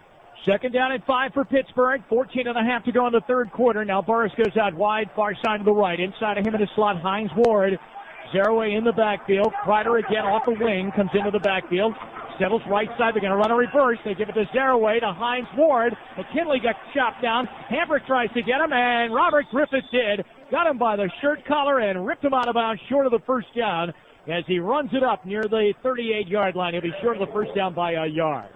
Well, we said they like to run the gadgets, usually between the 40s. This time they stretched it a little bit, trying to make the Browns run across the field, hoping that the over-pursuing defense would get sucked in. But a nice job of keeping containment. Gain of 3 in the play, makes it 3rd down and 1. And Maddox now getting that play into the huddle very late. Looks to the sideline as he brings in Jerome Bettis as the running back. The fullback in front of him is a tight end, Jeremy Tuma. That play clock is down to 3. Pushing now in front of him. 3rd down and 1, down to 1, and he just got it off. Gave it to Bettis left side. He didn't get it. He got nailed by Robert Griffith and Dwayne Rudd back at the 35, and the Steelers will have to punt. Well, they brought everybody across the formation. You think they were going to the right side, try to sneak Bettis on the backside. Robert Griffith came up in good, strong run support, and Kreider, the fullback, just whiffed on Dwayne Rudd. Tom Ruin is back to punt at his 20-yard line. Northcutt to return at his 20. Mike Schneck the snap. Goes back to Ruin, handles it, and pounds it out. A good deep punt. And up near the 25, Northcutt makes the catch. Stutter step 30. Weaves across the field. 35-40. 45-50. Takes it to the sideline. 45-40. He's going to go down the sideline. 20. 15. And they finally get him there. Great block by Anthony Henry on the punter, Tom Ruin. At the 14-yard line of the Steelers, Chris Hope, the rookie from Florida State, comes over to knife out Northcutt out of bounds. Northcutt read the punt beautifully. Then he got ushered up the sideline. A 60-yard return, and the Browns have it 1st and 10 at the Steeler 14. Boy, has this been a game of big plays. The big play off the get-go from KJ, the one that Northcutt for the touchdown. They get the one on the punt return, and now Northcutt answers. Browns with a 10-point lead, 17-7, and a big play. Northcutt's return has him at the Steeler 14. Morgan goes out far side, wide left. KJ near side of the right. Green deep in the backfield by himself. Rollerball and Holcomb waiting on the exchange. Kelly takes it. He's looking, pump fake, looking right corner of the end zone. KJ's there, and it's out of bounds, incomplete. Right sideline of the end zone. Dwayne Washington was on coverage. Kelly at least 3 times has looked for that particular pass play. He hit on it once to Northcutt. But he didn't get man coverage this time. Washington just playing back in a deep zone, not allowing KJ to get behind him.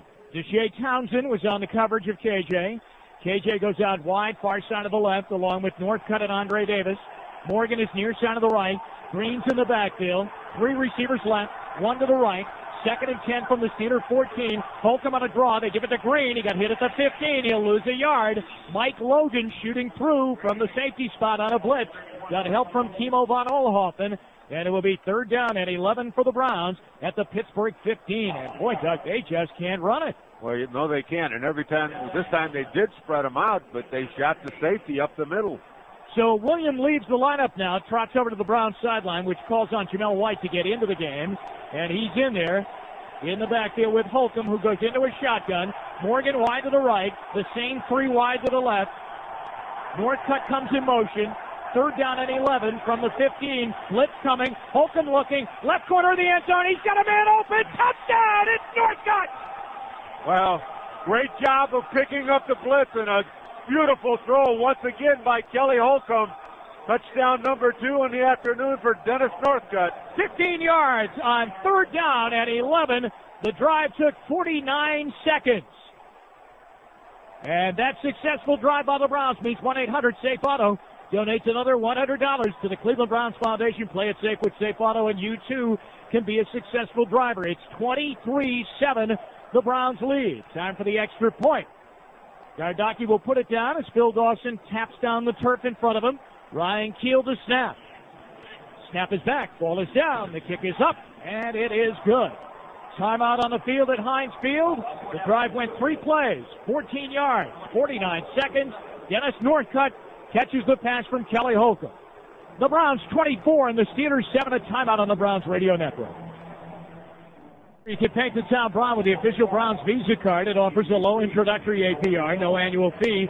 Call 1-800-GET-MBNA to request your card. Conditions and restrictions apply. Browns lead 24-7. Phil Dawson on the top. Friendly market kickoff. Back deep, Hank Poteet and Antoine Randall. Phil awaits the whistle, gets it, moves into it, and boots it.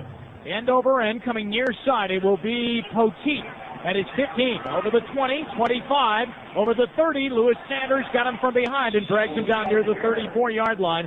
And that's where the Steelers will begin. About a 16-yard return out to the 34.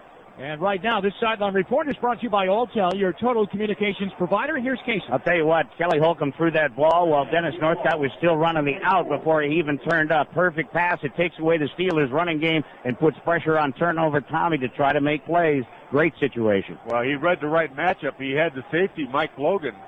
Obviously, Hank Poteet, he couldn't get in the one-on-one, but he got Mike Logan, and you get Dennis Northcutt against a big, thick safety. It's when you take advantage of. Steelers go right into a shotgun. 2 backs flank. Maddox, zero away, and Antoine Randall. 2 receivers left, 1 right. Blitz coming. They throw underneath. Incomplete. The Heinz Ward at the 40-yard line.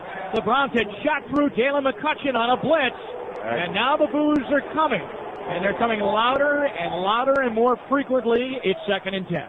And that yellow toilet paper they wave, they're sitting on. That's a towel. Oh, I'm sorry. Hey, is that what Myron done it? Oh. Wow. Doug completely coming out of character, and he'll take a break right now. It will be 2nd down and 10. Kevin's favorite broadcaster. 2 receivers right, 1 out wide left. Shotgun for Maddox. They bring Heinz Ward in motion. Here's Maddox. Shovel pass out to the right side. Antoine Randall. And over to the corner, Kevin Bentley. To bring him down at the 36-yard line. They'll give him the 37. And a gain of 3 on the play. And it will be 3rd down and 7. Let's pause right now for station identification all along the Cleveland Browns radio network.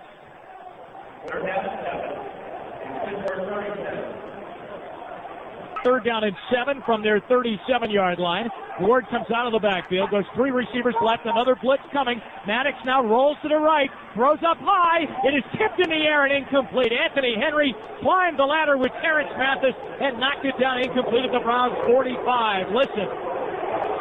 Well, good gamble by Coach Fazio. He brought the 2 safeties up the gut.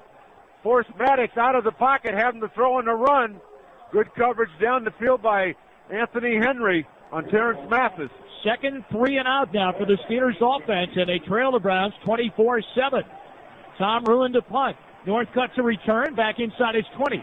Ruin hits it from his 25, drives it straight up the middle. Here comes Northcutt, waves for a fair catch, and over his 20. He'll settle for a fair catch this time up near his 24. We take a timeout. 11-12 left. That was a 39-yard punt. It's the 3rd quarter here in Pittsburgh, and the Browns lead 24-7 on the Browns radio network. Well, the Browns lead 24-7 here at Heinz Field in Pittsburgh with 11-12 to go in the 3rd quarter, and Kelly Holcomb has the Browns huddled up. They have the ball. 1st and 10 at their own 24. Out near side wide to the right, Kevin Johnson. Far side wide left, Quincy Morgan.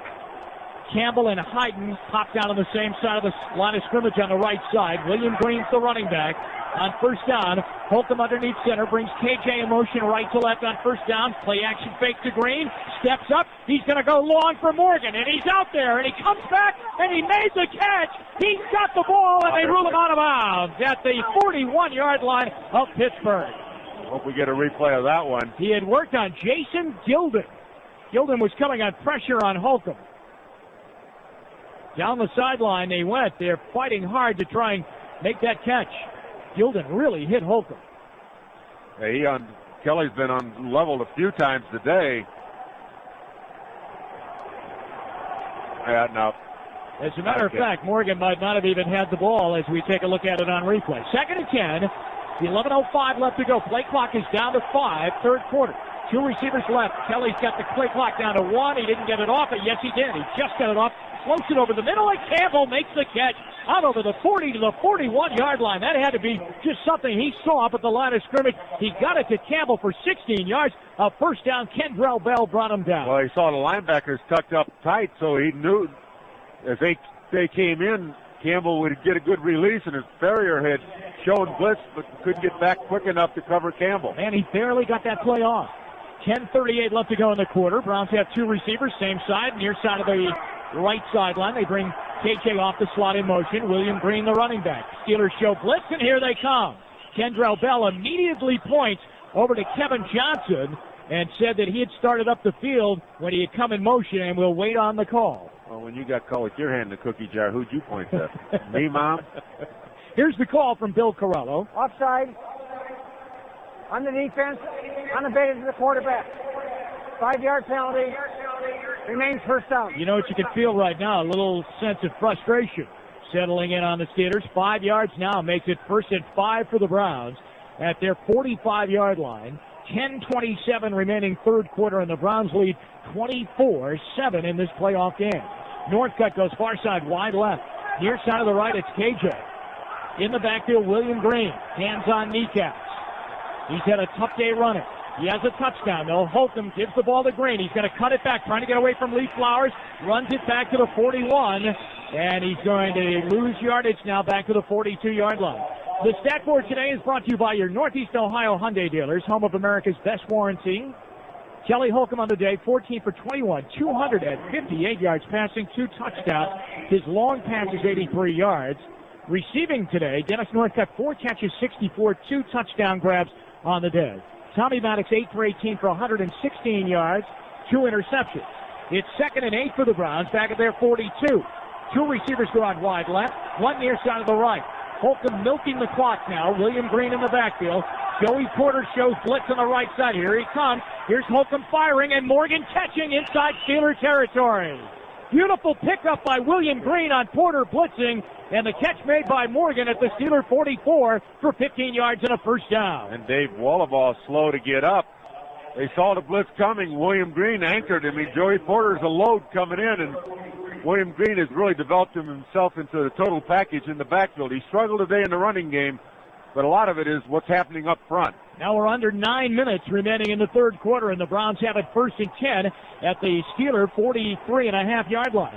Near side of the right, Quincy Morgan, the only wide receiver in the set. They have a wingman. They bring him in motion. Coming across is Steve Hyden. They give the ball to William Green. Green cuts right. Casey Hampton got a hand on him, and William pushes the pile right side, and he gets it down to the 43-yard line for a gain of about a half yard. Aaron Smith and Jason Gilden team up on the tackle, but you're going to take about 25 seconds off the clock. And the thing today, the offensive line has struggled in the running game, but in the passing game, the protection, although Holcomb has taken some shots, has been there. I mean, the Steelers have probably sacked the Browns quarterback more over the last 2 or 3 years than anybody.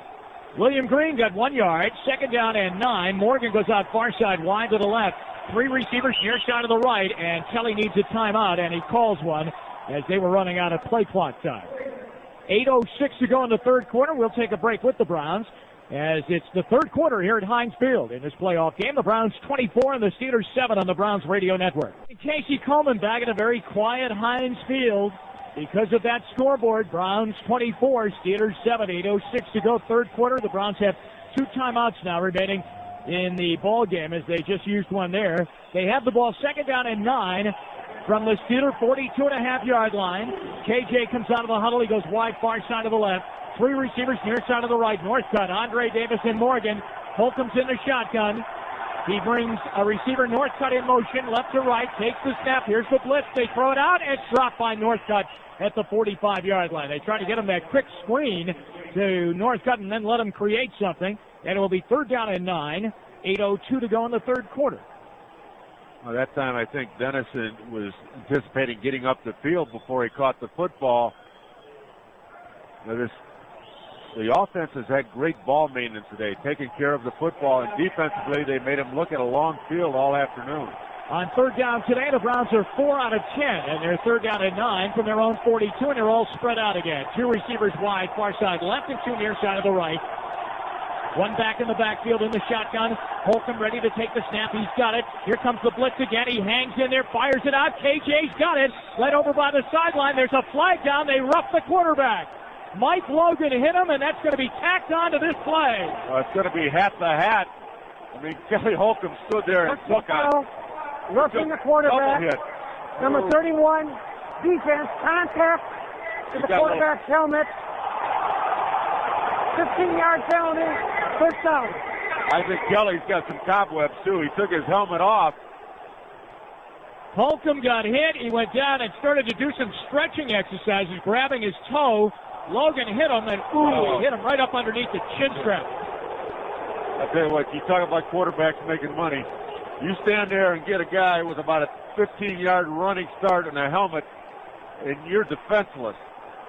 1st and 10 for the Browns on the penalty. It's inside the Steeler 30 at the 28. Let's hope Holcomb's okay. And the ghost of Jack Lambert is saying, put a skirt on him. 7:56 left to go in the 3rd quarter. Wide, far side left, KJ. Near side of the right, Morgan. Campbell shifts to the left side, hiding into the backfield with Green and a straight eye. Kelly working the clock on 1st down. Play action fake. He's right back. He's going to go long into the corner of the end zone. KJ's there, and it is knocked away, incomplete. Great recovery there by Dwayne Washington. Well, KJ had a step on him. The ball hung a little bit. KJ tried to make the adjustment, but Washington got himself in position to knock it away. I'll tell you, Holcomb is having trouble, Doug, with his left leg. Yeah, and he keeps trying to stretch it out. And in fact, what he did while they were trying to come back into the huddle, he raced down the field and did like a wind sprint down and back to try and get himself loose. 2nd and 10 with 7:50 to go in the 3rd quarter. Ball is at the Pittsburgh 27. Wide, far side of the left. Into the game is Andre King. 3 receivers near side of the right. They bring one of them back into the backfield. KJ comes in motion. Shotgun snap. Play action fake. Flag comes down as Holcomb had rolled to the right and was ready to get a face full of Jason Gilden. But it looks like the Browns get caught on a false start. Well, we saw Kelly Holcomb earlier this year play 3/4 of a game on a broken leg. 77, offense. Ross Burba, 5-yard penalty. with the false start penalty, makes it 2nd down and 15. And the ball will get moved now out over the 30-yard line, near the 32.5-yard line. 2nd and 15. Browns lead 24-7. Holcomb brings the Browns out of the huddle. Andre King into the game at wide receiver. Stretch out far side wide left. Inside of him, Andre Davis. 2 receivers near side of the right, just off the line of scrimmage in the slot. Northcutt out wide of him, KJ. Back in the shotgun, Kelly Holcomb. Holcomb back to pass. He's looking right side, and KJ had the ball picked off from him by Mike Logan. Logan's got it at the 30 across the field. He's going to pick up blocking. He's back at the Steelers 30, turns the corner right side. The Browns still try and get him at the 40. They bring him down. There's a flag down. Well, that time they baited Kelly Holcomb. They showed blitz with Mike Logan, and right before it, he bailed and got in the slant lane of the receiver. Now there's a penalty, and I believe it's on the return after the interception, and it's against the Steelers. Ryan Tucker and Ross Burba teamed up on that tackle along with Andre King. Number 20 on the intercepting team. And the penalty was on defensive back Dwayne Washington. Well, I'll tell you one thing, there's a Steeler down on the field, but Kelly really tried to squeeze that thing into KJ. And it was intercepted by Logan. Let's go down to the Browns sideline, brought to you by Alltel. Here's Casey. Yeah, I mentioned Jamel White last time, and he took it down to the 1.5-yard line. With Williams struggling, I think they're either going to have to offensively go to Williams as a receiver or go more with Jamel White, who seems to be experiencing no problem with the footing here. Mike Logan, the guy that intercepted the pass, is now the player that's down injured. He's in front of the Steeler bench out by the 45-yard line. Saturday night's winning Super Lotto Plus numbers were 10, 18, 24, 26, 29, 31. The bonus ball was 44. Wednesday night Super Lotto Plus jackpot is a whopping $4 million. Drawings are held every Wednesday and Saturday. Play Super Lotto Plus. Odds are you'll have fun. It will be Pittsburgh ball back inside their 30 at the 29-yard line on the Browns turnover. And I believe we're going to take a timeout here from Heinz Field. And we will take a timeout with them as still Mike Logan is getting up and now being helped off the field. 7:35 left to go in the third quarter. Let's take a break. Browns 24, Steelers 7 on the Browns radio network. Steelers have the ball after the Mike Logan interception, and they come out first and 10 at their 29. The Browns lead 24-7. Two receivers out wide right, empty backfield, three receivers left. Maddox in the shotgun. Zero is in the slot on the right side. Maddox back to pass. He throws, and it's caught up the sideline. Jeremy Tooman, the tight end, over the 35, out near the 38-yard line, and he'll be just shy of the first down. Jimmy, going back to that interception, one of the few times that Kelly Holcomb has thrown inside the numbers today. Most of his damage has been on the sideline. 7:25 on the clock running. Gain of 9, second down and 1. Three receivers go off wide right, two near side of the left. Maddox in the shotgun, takes the snap, blitz coming, he throws, it's caught, and an immediate hit by Robert Griffith over the 40-yard line. The catch made by Tooman again, his second consecutive grab. They'll give him forward progress up to the 44-yard line and a first down. And the Browns' second consecutive blitz, they're still going to go after him. They're not going to play prevent. Now underneath center with a back in the backfield. Two receivers left, one out wide right. Zeraway the running back. Here's Maddox on first down. A draw to Zeraway, and he gets hit at the 45 as Kennard Lang shoots over there and makes the tackle. He's assisted on the play as the Browns come over there by Kevin Bentley and Brant Boyer. And so the play is made by the Browns defense, and now with 6:35 left to go. Third quarter, second down and 9. Steelers at their 45. Three receivers, far side of the right, two near side left. Shotgun for Maddox. He's back there by himself. Back he goes in the pocket. Now he's flushed right on the run. Now he pulls it down and runs and ducks inside. A hit by Alvin McKinley and lands in Browns territory up near the 48-yard line. He needs to get near the 46 to get a first down. It'll be third down and 1 with 6:05 left to go in the third quarter. So the Steelers scurry around now. Cedric Scott checks into the Browns defensive front. Tyrone Rogers settles down 2. Third down and 1. Shotgun. Two receivers right. Three left. Maddox back. He fires. It is caught at the 42-yard line of the Browns. Pulled down by Antoine Randall. Immediately covered up by Kevin Bentley. First down Steelers. 5:42 left. They're in their 2-minute hurry-up offense. The Browns lead 24-7. Maddox again. Empty backfield. Two receivers near side left. Boris and Zeraway. Three out wide to the right. One of them a tight end. Maddox in the gun from the Browns 42. He's back. He steps. He throws. That's caught far side. A tumbling catch by Hines Ward. And Ward makes the catch inside the 35-yard line at the 34. Corey Fuller played him and touched him down there. Now we're down to 5:12. They started this series. The Browns came with the blitz the first two times. Now they've backed off that package. Two receivers left, one right. Zeraway in the backfield. Maddox is back underneath center. Second down and 3 from the Browns 35. Maddox looking right sideline. That ball was deflected and caught by Hines Ward. Corey Fuller missed the tackle, and he got the first down, did Ward, as he spins out of bounds at the 30-yard line. That ball was tipped as it came out of there. I think McKinley might have got his hand up there and got a piece of that one, and it's a first down. There's Alvin McKinley. No, it was actually Tyrone Rogers. First and 10 Steelers at the Browns 30. Zeraway in the backfield. Two receivers left. One out wide to the right. Maddox retreats the pass. He floats the ball over the middle. Juggled by Antoine Randall. He's done it at the 10, down to the 5-yard line. It's first and goal. Brant Boyer finally brings him down. 4:28 left to go in the third quarter. The Browns' 17-point lead looks like it's going to be eaten into by the Pittsburgh Steelers. Well, he's worked the sidelines. This time he got the matchup of Dalen McCutcheon against Randall L. inside. Dalen missed his jam. Safety's helping out on the outside. A lot of room for him. First and goal at the 6. Antoine Randall on a wing on the right side. Two receivers out near side of the left. Boris and Ward. In the backfield, Saraway. From the 6, Maddox throws, incomplete. Over the head and a bit behind the wide receiver at the 5-yard line as he tried to get it to Antoine Randall. He has the Steeler touchdown today on a punt return of 64 yards. Now he checks out, and Dan Kreider, a fullback, checks in with 3:59 to go here in the third quarter. Second and goal. Well, that time they tried to clear out with Plexico Burris, bring L across the formation, and hope to rub off Dalen McCutcheon, and they weren't able to do it. So Ward and Burris come near side of the left with Burris in the slot. Kreider is offset to the left side of the offset eye. Zero-way to running back from the 6. Maddox a half roll out left. Looks, pulls it down. He's flushed to the right, throws back edge of the end zone. It is caught, and it's a touchdown. And the Browns are saying that Robert Griffith is saying that it was caught out of bounds. But the Steelers right now have one up on the board for a touchdown. We'll see what the replay shows us. Good jam back there by Robert Griffith. Plexico Burris makes the catch on the backside of the end zone on a high ball. We're getting our first look at it right now. He's got... Now his hand hit it looked like his hand, I think he challenged it. His hand looked like it hit out of bounds. And the Browns did challenge it. The red flag comes out. Well, now we saw a different angle.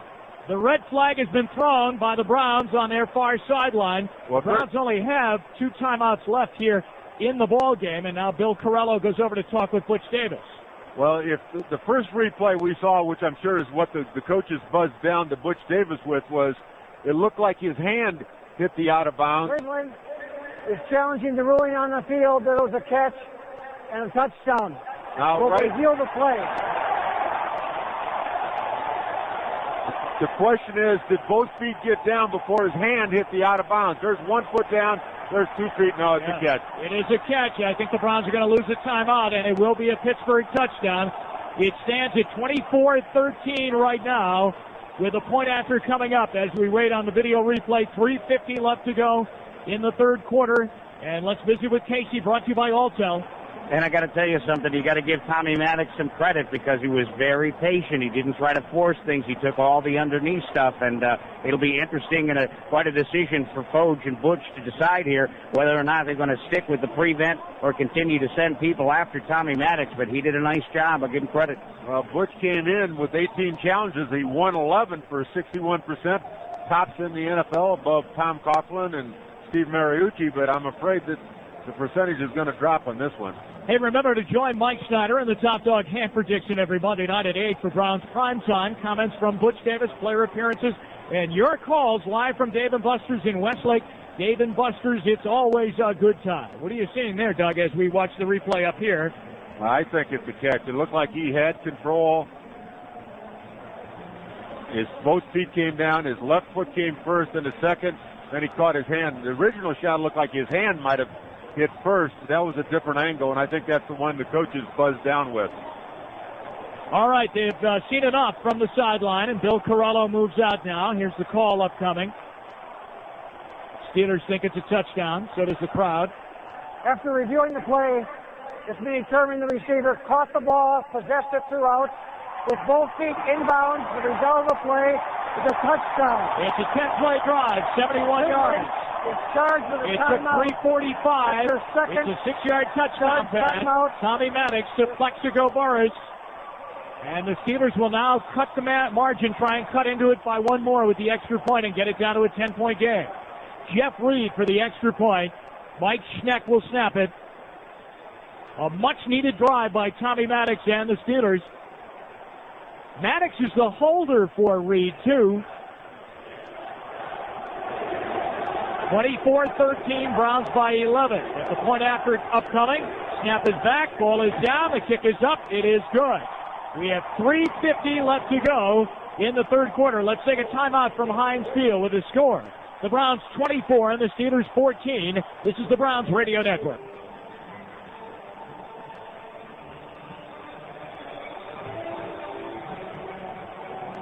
Jim Donovan along with Doug Deacon and Casey Coleman in this AFC playoff game in Pittsburgh. It's the Browns 24, the Steelers 14 after the Steeler touchdown. The touchdown catch by Plexico Burris. Jeff Reed will kick it off. On the top friendly margin kickoff, Andre King and Andre Davis are back deep off to our left. We have 3:50 left to go in the third quarter, and the Steelers moved it in their 2-minute hurry-up offense down the field for a touchdown. Reed waiting on the whistle. Terrible towels waving, and the kickoff end over end. Andre Davis makes the catch at his 11. He's got the 15, the 20, the 25. He's all piled up and pushes it out to the 30-yard line, and he's stacked up there by the Steelers. Down on the tackle, Brett Keisel is in there, helped out by Hank Poteet. And now the Steelers crowd has been rejuvenated after a 19-yard kickoff return by Andre Davis. And they want to see the defense come up with a stop on the Browns offense. With 3:46 left in the third quarter, the Browns have a 10-point lead, and they have the ball at their own 30-yard line. Kelly Holcomb has been magnificent, except on that last drive. He threw an interception, and that got the Steelers going. Two receivers out wide left. Two off near side of the right. One of them is on a wing. William Green, the running back. From their own 30, they put Mark Campbell in motion. Holcomb on the snap. Play action fake, roll out away from a blitz. Steps up, fires down the field for Andre Davis. He's there, comes back, makes the catch. Inside the Steelers 30 at the 27-yard line against Lee Flowers. Well, Lee Flowers had no idea where the ball was. Andre Davis able to make the adjustment. And once again, it's a big play that gets the Browns out of the hole and in great field position. It's 43 yards worth of big play, and Andre Davis gauged that beautifully, Doug, and came back. Sight adjustment, came back, made the catch, and Flowers was still running down the field. First and 10 at the Steelers 27. That quiets the crowd just a bit. Offset eye with Green and Hyden in the backfield. Morgan wide to the left, brought in motion, first down. Holcomb rolls to the right, now looks down the middle, fires, and it's caught by Campbell, and he takes a punishing hit right there from the Steeler linebackers. Inside the 25, good forward progress. Down near the 22, those linebackers, Kendrell Bell and James Ferrier, the two inside guys, plaster Campbell after a 5-yard play. Well, 5 yards gives Kelly Holcomb 328 yards on the afternoon. Second down and 5 for the Browns. 2.5 minutes left to go in the third quarter, and they lead by 10. Morgan comes near side of the right. Hyden and Campbell are both on the left side of the line of scrimmage. Green is underneath. He's in the backfield. Holcomb is underneath center. Play clock is down to 5. Kelly takes the toss, pitches it out left side. Here comes William Green, turns the corner, stiff arm on Lee Flowers, and got it down to the 20-yard line. And he's brought and raced out of bounds there. After the game, stay tuned for the Hyundai Locker Room Report and the National City Bank End Zone Show, both presented by Best Cuts with Casey Coleman and Mike Snyder. They'll have player interviews, scores, and your reaction to today's game. It will be third down and 3 for the Browns. They're going to bring in the fast guys now, Doug. Here they come. KJ, Andre Davis, and Jamel White. The fast guys, but also the guys that get Kendrell Bell and Casey Hampton out of the lineup and get Hank Pote in. Third down and 3. The Browns are 5 out of 11 on third down. They have the ball at the Pittsburgh 20. The play clock is down to 3. Out of the shotgun, down to 2. At 1, he's got the snap. Third and 3, looks and fires. Jamel White's got it. Inside the 20, out of bounds at the Steelers 15, and that's a first down. Well, they got the matchup of the linebacker against the quick running back, Jamel White. Kelly looked to the right as if though he was going to go maybe over Hank Pote's way, but just dumped it off. Joey Porter was the guy on coverage and the guy that got Jamel White out of bounds. First and 10, the Browns have it at the Steelers 15. KJ trots over to the Browns sideline as the Browns will go big up front again now with William Green in there. Hyden and Campbell, same side, far side left. Morgan, the only wide receiver. He's near side of the right. Holcomb looking at the clock. Play clock is down to 3. He takes the snap. Play action fake. Looking for the tight end. Rolls around to the right. Still looking. Better run it. And he does. And he takes it and ducks his shoulder down to the 11-yard line where Kendrell Bell made the hit on him. Masterful job of seeing the field in the pocket. 4 yards on the scramble by Holcomb, and it keeps the clock running. 50 seconds to go in the third quarter. And it was a good pocket for Kelly Holcomb. Barry Stokes picked up Gilden coming from the outside, which gave him a chance to look down the field. The pass protection today has been pretty darn decent. The knocking the people off the ball in the running game has really lacked a little. Second and 6 from the Steeler 11-yard line. KJ wide, far side left. Morgan near side of the right. Now they bring Jamel White. They're going to bring him out of the backfield. Now they keep him in the backfield. Holcomb needs a timeout. The Browns are out of timeouts now for the remainder of the half. Jamel White got fouled up with where he was going. Holcomb grabbed him. Second charge, Said, timeout. hey, come back here with me. Second timeout. These guys are trying to take my head off. I need a bodyguard. 24 seconds left to go in the third quarter. And keep in the back of your mind right now that if this thing gets tight, the Browns are out of timeouts and no more challenges for them. Now let's go down to the sideline, brought to you by Alltel. Here's Casey. Well, and regardless of the outcome, and this will be a huge swing if the Browns can get to 31 here, but Kelly Holcomb, we forget sometimes, guys, because he's been in the league since '96. This is his 4th NFL start, and it's his first ever on the road. And you can't think of a much tougher place to play than the House of Ketchup here, and he has handled today just beautifully. He's been so good, Casey. I'm going to give you the numbers right now. 19 for 28, 333 yards, 2 touchdowns, 1 interception, and he has an 83-yard hookup with Kevin Johnson as his long play on his sheet for the day. It's been the House of Ketchup, but he's found some toast to put it on called Hank Pote. The Browns are out of timeouts with 24 seconds left here in the third quarter. They lead by 10 over Pittsburgh, 24-14. This has been another great drive. Now let's see if they can cash it in. Holcomb has his assignments and his plays from Bruce Arians and Butch Davis. William Green's checking out now. Holcomb's going to have Morgan and KJ, at least that. And the Browns may spread them out here. The line of scrimmage will be at the Pittsburgh 11-yard line after the timeout. With 24 seconds left. The Browns are going to spread them out, and they're going to try to handle it with their 3-4 package. Third quarter, 2nd down and 6. There goes Morgan out, far side wide left with Dennis Northcutt. Kevin Johnson by himself to the right. Jamel White's the running back. Holcomb is underneath center from the 11-yard line, takes the snap. They're going to run a reverse. They give it to Northcutt. He's to the 10. He's going to try and get to the stick at the 7-yard line. He's up near the 6. He's at the 6.5, which is just shy of the first down. It'll be third down at about 1.5 yards. That looked like it had potential. He had KJ out there blocking, but they just couldn't create a gap. Now the Browns do not have to run another play here in the third quarter, and they will not. They're going to take it to the fourth quarter with a 3rd down and 1 coming up from the Pittsburgh 6. Through 3 here at Heinz Field in this AFC playoff matchup. It's the Browns 24 and the Steelers 14 on the Cleveland Browns radio network. Dennis Northcutt, a 15-yard touchdown pass. And the Browns up their lead to 24-7. Pittsburgh came back, got a touchdown. Tommy Maddox to Plexico Bars. And that's where we are, 24-14. The game summary brought to you by your neighborhood Sherwin-Williams store. They have everything you need for your next home decorating project. Ask how. Ask now. Ask Sherwin-Williams. The Browns have it 3rd down and 1 from the Pittsburgh 6, and they're going to spread them out. They're going to spread them out, but Jamel White is a legitimate threat in the backfield. Holcomb backpedals into a shotgun. Morgan wide right. 3 receivers to the left. Campbell comes in motion off the wing and goes into the backfield. Holcomb on 3rd and 1. Takes the snap. He's back. He's looking for Jamel White. He's there. He dives. It's incomplete in the end zone. And it's 4th down. Well, he tried to loop it around Kendrell Bell, who was chasing Jamel White, and just didn't get enough air onto the football that Jamel could run underneath it. Phil Dawson will come in and attempt a field goal now to give the Browns a 13-point lead. He is 1 for 1 on the day. And the spot is going to come near the 15-yard line, make it a 25-yard field goal attempt for Dawson.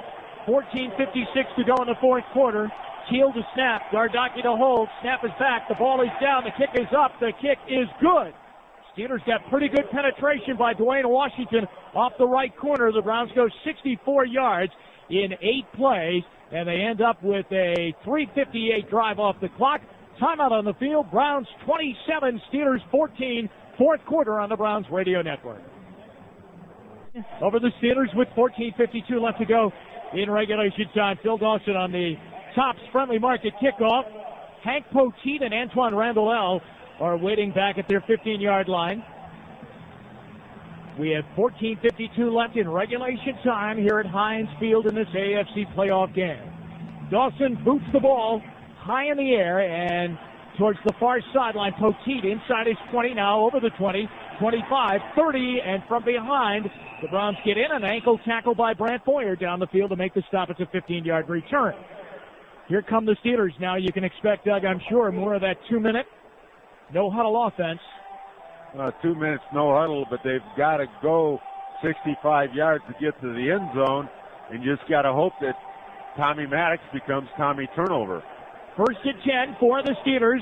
They're out at their 35-yard line, and here they come out of the huddle right now. They're going left to right. They trail the Browns by 13.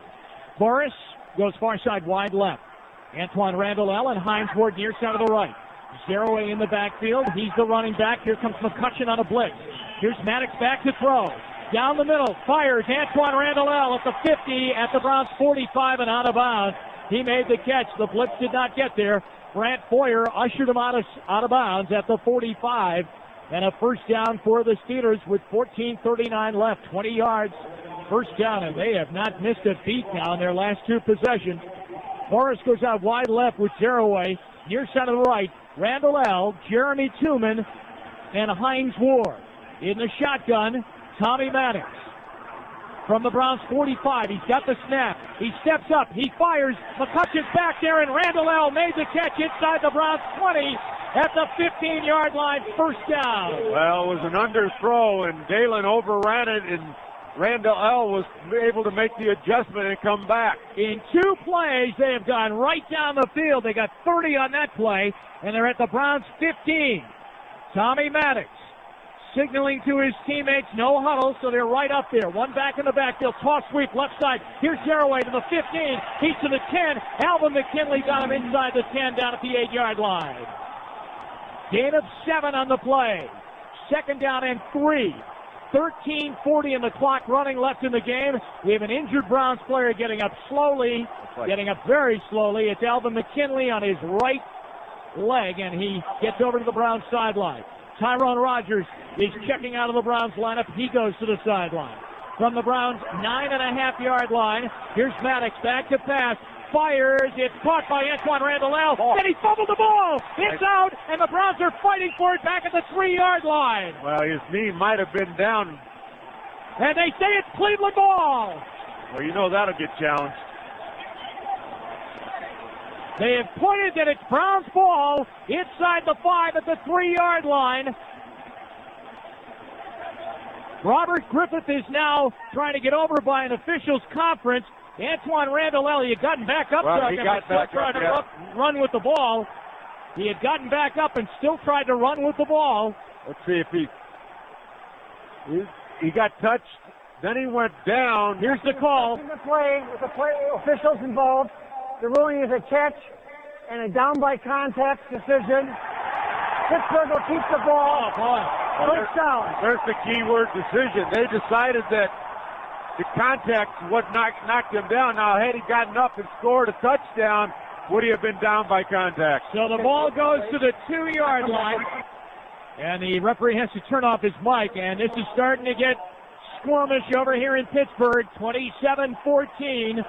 It's going to be first and goal for the Steelers at the Browns 2-yard line. Maddox lines up, Dennis in the backfield. Kreider at the fullback spot, sets Tooman in motion, takes the snap and juggles the snap, and he got hit back at the 4-yard line. And the Browns stuff him there. Hambrick and Rudder in there, along with Kennard Lang. Well, he didn't have a clean exchange from the center, and when he pulled out, the ball popped up.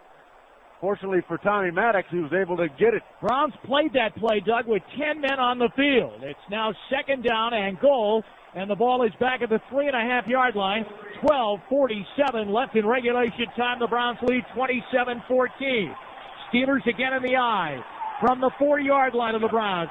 Dennis, the lone back in the backfield. They bring Kreider in motion left to right. Here's Maddox.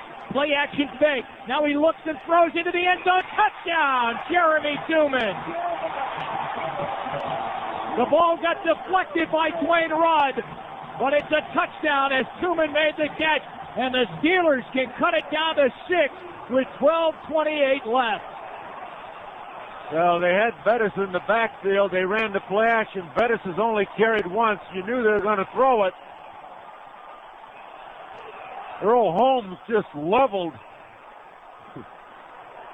the underneath tight end, but Tooman got stuck behind and they split the safeties. 27-20, the Browns by 7.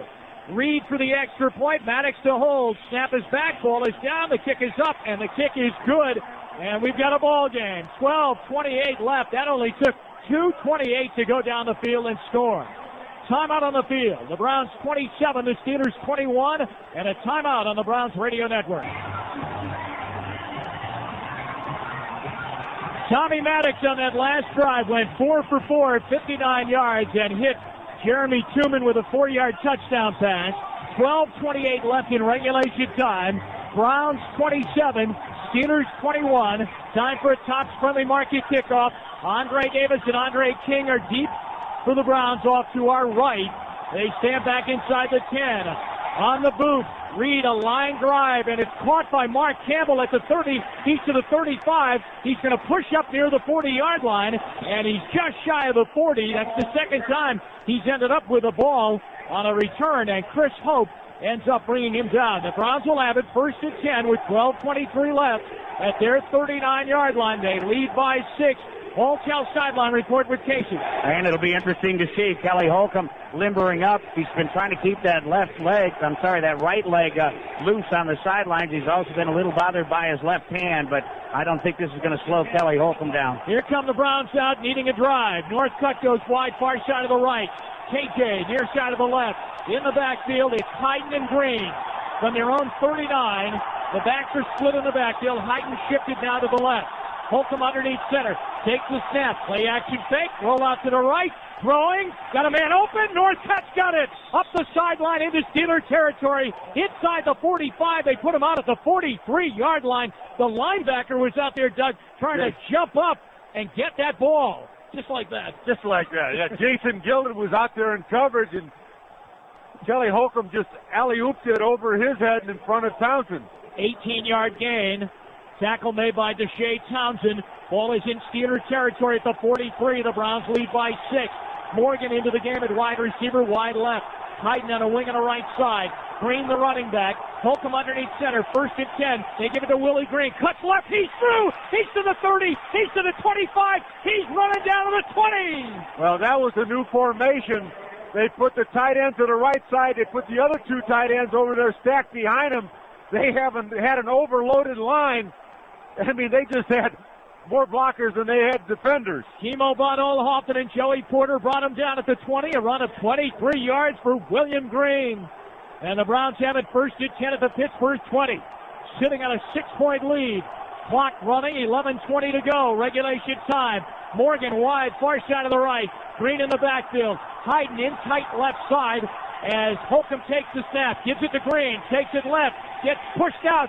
Spins back, and Joey Porter got enough of him to bring him down for a loss on the play back inside the 25. Same formation, same play the other way. Team leaders today are brought to you by Advantage Satellite Systems. Call now and get the real deal on digital satellite. Advantage Satellite, Northeast Ohio's authorized direct TV dealer. Call 1-800-464-4722. Holcomb in the game, 349 yards passing. Receiving, KJ, 3 catches for 126 yards. Second down and 12.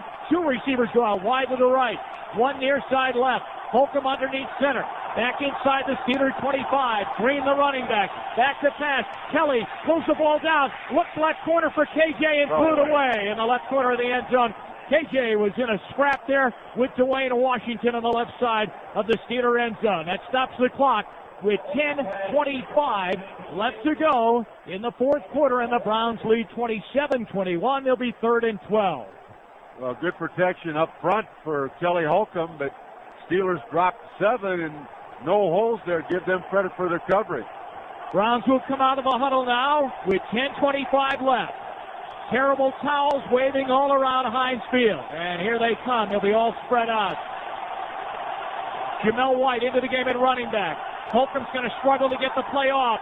Play clock down to 1. Takes the snap, and he did get it off. He rolls the pocket right sideline. Looks and fires into the end zone. Andre Davis is there. He's got it. Touchdown! What a play by Kelly Holcomb. Rolling to his right, flushed out of the pocket. Good blitz pickup by Jamel White. And being able to locate Andre Davis. Browns are going to go for 2, Doug. as they take the kicking team off. Andre Davis came back and made the catch, ripping it away from the Steeler defender, Chris Hope. And the Browns' successful drive means that 1-800-SAFE-AUTO donates another $100 to the Browns Foundation. Play it safe with Safe Auto, and you too can be a successful driver. It is now 33-21. They went 5 plays, 61 yards. It took 2:11. They spread it out again now for the 2-point conversion with a wingman on the left side. Jamel White in the backfield. Holcomb is in the shotgun. 2 receivers to the right, Campbell and Morgan. Hayden comes in motion. They roll it to the right. Holcomb dumps it into the end zone and is incomplete.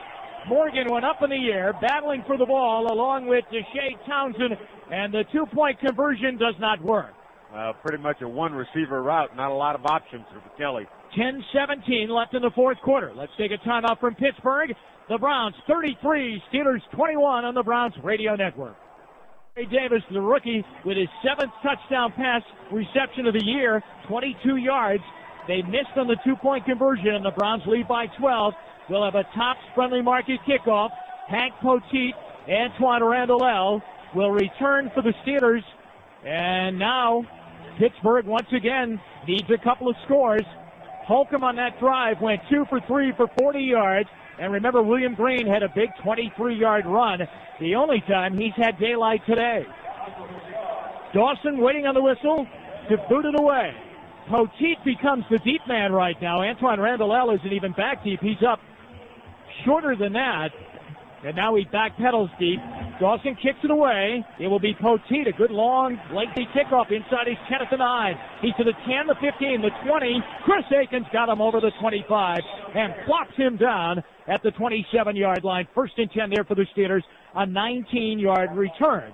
We have 10-12 left, Doug, and now I ask you, they're going to come out, and they're going to chuck it all over the field. What do you do to try and control that? Well, with the lead, you've got the opportunity to take some chances and blitz. You've got to disrupt the rhythm of Tommy Maddox. The last 2 times he's had the football, he's gotten into a very, very comfortable rhythm. And here come the Steelers out 1st and 10. He's going to go with 4 receivers, 1 out wide left, that's Terrence Mathis, and 3 near side of the right from his own 27. He's in the shotgun. He brings Hines Ward back into the backfield with him in motion and then sends him out wide again, takes the snap, they run a draw. Zaraway runs it, and Orpheus Roy and Mark Word rip him down at the 25-yard line. So they went for the element of surprise and ran Zaraway, and he loses a couple as they'll mark him for no gain. 2nd down and 10. 2 receivers near side of the right. Fuamatu Mafala now joins Maddox in the backfield. Underneath 10 minutes, 9:45 to go.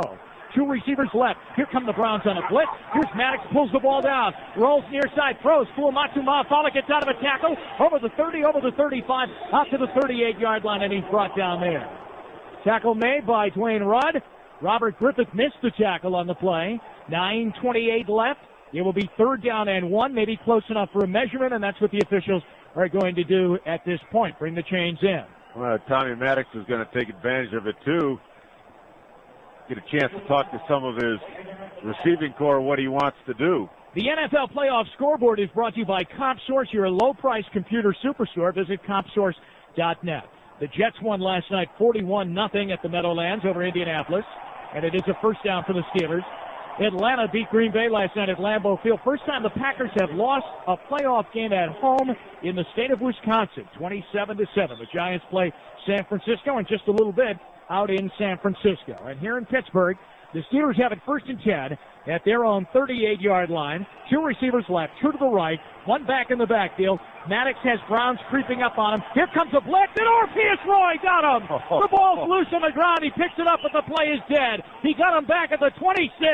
Oh, that's going to be great for the former Steeler. Well, Orpheus Roy has been a beast this season, and once again against his old teammates, he's just had him for lunch. 2nd down and 20. He lost 10. 2 receivers right and 2 left, and Maddox back again. He's looking near side left and threw it too early, and Terrence Mathis had not come out of his cut, and it's incomplete. Let's pause for station identification. All along the Cleveland Browns Radio Network.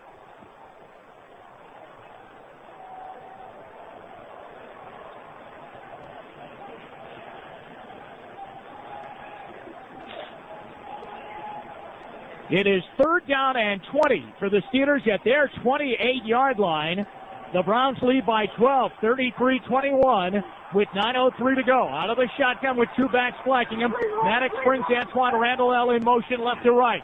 He drops to throw, pump fake, and then a rollout to the left to Hines Ward. Brant Boyer's there and missed him. Corey Fuller's there, and he's going to get him and rip him into the Steelers sideline over the 35-yard line. The Steelers wanted a flag thrown on Fuller for hitting him out of bounds, but actually his hit started inbound. Yeah, Corey was just trying to drag him down inbounds, and then all of a sudden as he hit the sideline and the tarp, his feet went out from underneath him, and in doing so, it looked a little more vicious than it actually was. The Steelers are going to punt, Doug, with 8:53 left. Yeah, they're going to line up the punt. Tom Roon is in the punt, 4th down and 10. He takes the snap, and he does punt it. In the air it is. Northcutt calls for a fair catch. Dennis is there and makes the catch at the Browns' 23.5-yard line. Let's take a break here from Pittsburgh. 8:40 to go on a 39-yard punt. 4th quarter, Browns 33, Steelers 21 on the Cleveland Browns Radio Network. 8 minutes and 40 seconds remaining in the 4th quarter of this playoff game in Pittsburgh, and the Browns lead over Pittsburgh 33-21. And they have the ball, and that's another important part of the equation now. 1st and 10 at their 23-yard line. And now we'll try and work that clock. Quincy Morgan goes out wide, far side of the right. 2 tight ends near side left and 1 to the right. Sanders right. Campbell and Hayden to the left. Green's the running back. 1st down. Kelly Holcomb to William Green, and he will fight to get back to the line of scrimmage. James Ferrier is in on the tackle. Well, the Steelers have to take some gambles here trying to get the ball back, and if you can catch him in the right gamble, you can gash him for a big one. Kendrell Bell was also there along with Ferrier. All-Tel sideline report right now. Here's Casey. I tell you, you don't want to stop the clock, but you just got to continue to throw on these guys. Otherwise, if you continue to try to do what they just did, it's going to be 3 and out and Steelers ball right again. 2nd and 10, no gain for Green. There's been a lot of that today. Morgan goes out, the only wide receiver, wide, far side of the right. Hayden and Campbell on a wing on the left side. Here's Holcomb on 2nd down, gives it to Green. He vaults up a little bit, kind of hurdles the tackler, and gets up to the 24-yard line for a 2-yard gain. 7:50 to go in regulation time. Casey Hampton brought him down. It will be 3rd and long. This copyrighted program is presented by authority of the Cleveland Browns and the National Football League and is intended solely for the private, non-commercial use of our audience. Any publication, reproduction, retransmission, and or other use of the descriptions and accounts of this game without the express written permission of the Cleveland Browns is prohibited. It is 3rd down and 8. The Browns have it at their 25. 2 receivers go wide to the right, 1 near side left. Holcomb's got 2 backs in the backfield with him in the shotgun. Play clock is down to 3. He's got the snap. He's back. He's got time. Throws underneath. Caught by Jamel White. Over the 30, over the 35, and a 1st down to the 36.5-yard line. Great read by Holcomb. Hank Poteet brought him down and keep the clock running, Doug. 7 minutes to go. Well, he spread them out with the formation. Then he had the 2 backs in the backfield, Campbell and Jamel White. Let Jamel sneak out, get him one-on-one, isolated on the coverage guy. Just couldn't handle him in the matchup. 1st and 10 Browns at their 36. 6:45 left to go. That was an 11-yard pass play to Jamel White. KJ wide to the right and Morgan wide left. Green in the backfield. They start Morgan in motion left to right. Holcomb on the snap, takes it, and then gives it to William Green. He's got room left side with a nice cutback over the 35, out to the 40, near the 41-yard line. Brent Alexander and Joey Porter brought him down. Well, that one time there, Doug, that was a pretty good shot at how he took it left and then quickly cut it back more to the middle for 5 yards. Well, as we said, they're going to take some chances now because they've got to make negative plays. They've got to try to get the ball back. That time, Williams just gave him a little juke to the right side, had him jump that way, then took it to the back door. Kelly Holcomb has 382 throwing the ball in passing yardage today. Andre King into the game wide right now. He's a great blocking wide receiver.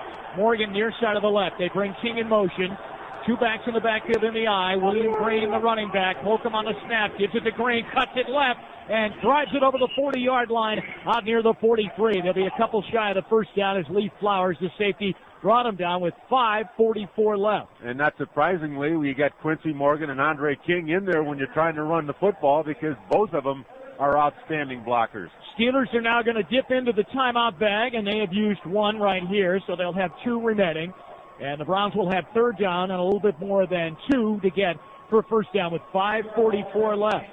On field microphone today, Jay Bohannon, our spotter in the booth, Paul Ratto, Dan Tracy on stats, WMMS flagship control Keen Connors, at network control Bob Coates, our network engineer is Dave Zooks, our network coordinator Cheryl Zivick, our director of sales Dan Tracy, our producer in the booth Ray Davis, and our executive producer is Kevin Matheny. 5:44 left. Browns 33, Steelers 21. The Browns have the ball coming up on a 3rd and 3 when we resume play at their 43, and the Browns are 8 of 15 on 3rd down. Well, you watch the 3 games, Ohio State, Miami, turnovers, favor of Ohio State yesterday. Jets got +3 against the Colts, and then Favre turned it over 5 times against Atlanta. Shotgun now for Holcomb. 3 receivers right, 1 out wide left. Jamel White in the backfield with him. Play clock is down to 6. 5:44 to go. 4th quarter. He's got the snap. He's back. He's set. He looks. He fires up high. That's tipped and incomplete. Tried to get it to KJ. Deshae Townsend was on the coverage. Holcomb getting up a little bit slowly, and I think he's upset with himself at the decision. I think he felt he might have had somebody open earlier and missed him. Yes, he did, and he kind of cocked it and then brought it back. I think he tried to throw it out of bounds is what he was trying to do. Chris Gardocki is into punt on 4th and 3 from the Browns' 43-yard line. Now Gardocki will try and hem the Steelers in. Antoine Randall, who's busted one today for a touchdown, is back at his 20. Gardocki immediately shifts his body, cuts it to the left corner. Antoine Randall is going to try and return, and he got brought down right away by Lewis Sanders after he made the catch over the 20 near the 22-yard line. And Lewis Sanders has been outstanding on special teams today. He has. 35-yard punt and a 2-yard return. 5.5 minutes remaining, and the Browns lead by 12. We visit with Casey, brought to you by Alto. And I'll tell you what, this Browns team, as young as it is, has certainly been able to keep their composure. And, you know, Butch Davis, we know about the postseason success that he had in Dallas, but, of course, he didn't have it as a head coach. One thing that tipped me off to the success today was he was 4-0 in bowl games. 1st and 10. The ball is at the Steeler 23. Boris goes out wide left. 2 receivers near side of the right. 2 backs with Maddox in the shotgun. The Browns creep up a little bit on the line, and here they come. Maddox loops the ball out to the right side. He had to throw it away as Mark Word was out there on Fuamatu Ma'afala, but Orpheus Roy was right in the kisser of Tommy Maddox. Well, they came with the blitz of Lewis Sanders. The back had to slide over to pick him up. Orpheus Roy with a good rush on the screen pass. And one bad Ma'afala didn't have a chance. Or something like that. In the shotgun with 2 backs. Flanking him, Maddox on 2nd and 10. 2 receivers go out wide left, joined now by Hines Ward, making it 3 left, 1 right. Here comes a blitz by Robert Griffith. He didn't get there. The throw to Burris is broken up by Dwayne Rod, incomplete to the sideline. Well, ball behind Burris. Tried to keep it alive, but he ran out of real estate and hit the sidelines. Now it's 3rd and 10 with 5:22 remaining here in regulation time. Browns 33, Steelers 21. As good as the Browns have been on 3rd down today, 8 of 16. The Steelers are 1 of 8. The ball is at the Pittsburgh 23. Both safeties came on that last blitz, Little and Griffith. Now it's 3rd and 8. 2 receivers out wide left, 1 near side of the right. Here's Maddox as the Browns drop this time. Maddox looking, a lot of time, pulls it down and throws. He got a man. It's Mathis. He makes the catch over the 35, and he'll get a 1st down for Pittsburgh out to the 37-yard line. Boy, Maddox, good vision there. He found a hole in that zone. Well, the Browns only rushed 3, and there wasn't a lot of holes in that zone. 5 minutes now, right at this point, remaining in the game. 2 receivers left, 2 to the right. Here comes McCutcheon on a blitz. Maddox throws the ball over there, and it's caught. Fuamatu Ma'afala to the 40, 45, and he got knocked down there. Robert Griffith made the tackle along with Lewis Sanders as the Browns set Galen McCutcheon on a blitz. 4:40 remaining, and a 1st down for the Steelers, and they have it out over the 45-yard line to the 47. 4.5 left as they set the ball up. 1st and 10 at their 47. Steelers are now trying to get the play in from the sideline and taking a long time. Maddox is in the gun with Fuamatu Ma'afala to his right. 2 receivers to each side. Steps and throws. It is caught and dropped with a vicious hit by Earl Little as he nails Antoine Randall at the Browns 30. 4:14 to go. Well, Earl Little was just hanging back there, and as that ball arrived, he just came in and separated Randall L. from the football. 2nd and 10 as the Steelers will huddle up. And the ball is back on the Pittsburgh side of the field at the 47. Browns 33, Steelers 21. Steelers march out of the huddle right now. Burris and Ward will go to the same side, far side wide left. Near side of the right, Antoine Randall L. and Terrence Mathis in the shotgun now. Tommy Maddox brings Ward in motion, takes the snap, and throws. It is caught up high by Terrence Mathis, and the Browns are right on him at their 43-yard line. McCutcheon and Boyer are over there on the tackle. 4 minutes to go in regulation time. The ball is at the 42.5-yard line of the Browns.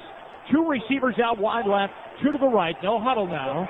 Maddox in the shotgun, takes the snap, looks to throw. Now he gets flushed. Now he gets hit. He gets out of that, but Mark Ward got him back at the 50-yard line. They're going to call Dwayne Rudd for holding. He threw Hines Ward down to the ground. A flag down at the Browns' 30-yard line, and Dwayne Rudd appears to be the guilty party. Here's the call. Holding. 57. And that's what it is. Defense. 5-yard penalty from the previous spot. Automatic first down. That keeps the Steelers alive and breathing and brings them a first down now to the Browns' 37-yard line with 3:44 left. And the Browns lead by 12, 33-21. Steelers will again take this opportunity to get in that huddle. And now they come out. Terrence Mathis and Antoine Randall L. go far side wide left. Near side of the right is Plexico Burris. 2 backs with Maddox in the shotgun. Browns with a 3-man rush. Here's Maddox back. He's going to go down the middle of the field. It's high and it's dropped on the interception. Anthony Henry had it right in his hands at the 14-yard line as the Browns had that receiver. 3 guys around him and Henry on the backside. And I think Anthony might have got shielded by one of his guys. Yeah, he had it in his hands, but down around his kneecaps, and somebody just flashed in front of him. It will be 2nd and 10 from the Browns' 37. 3:38 left to go. 4th quarter in this playoff matchup between the Browns and Steelers, with the Browns up by 12. 33-21. Burris goes out wide to the left. Ward is inside of him. Antoine Randall L. and Terrence Mathis near side of the right. 1 back in the shotgun with Maddox. He retreats. Drops back to the Browns' 45. Pulls the ball down. Now throws.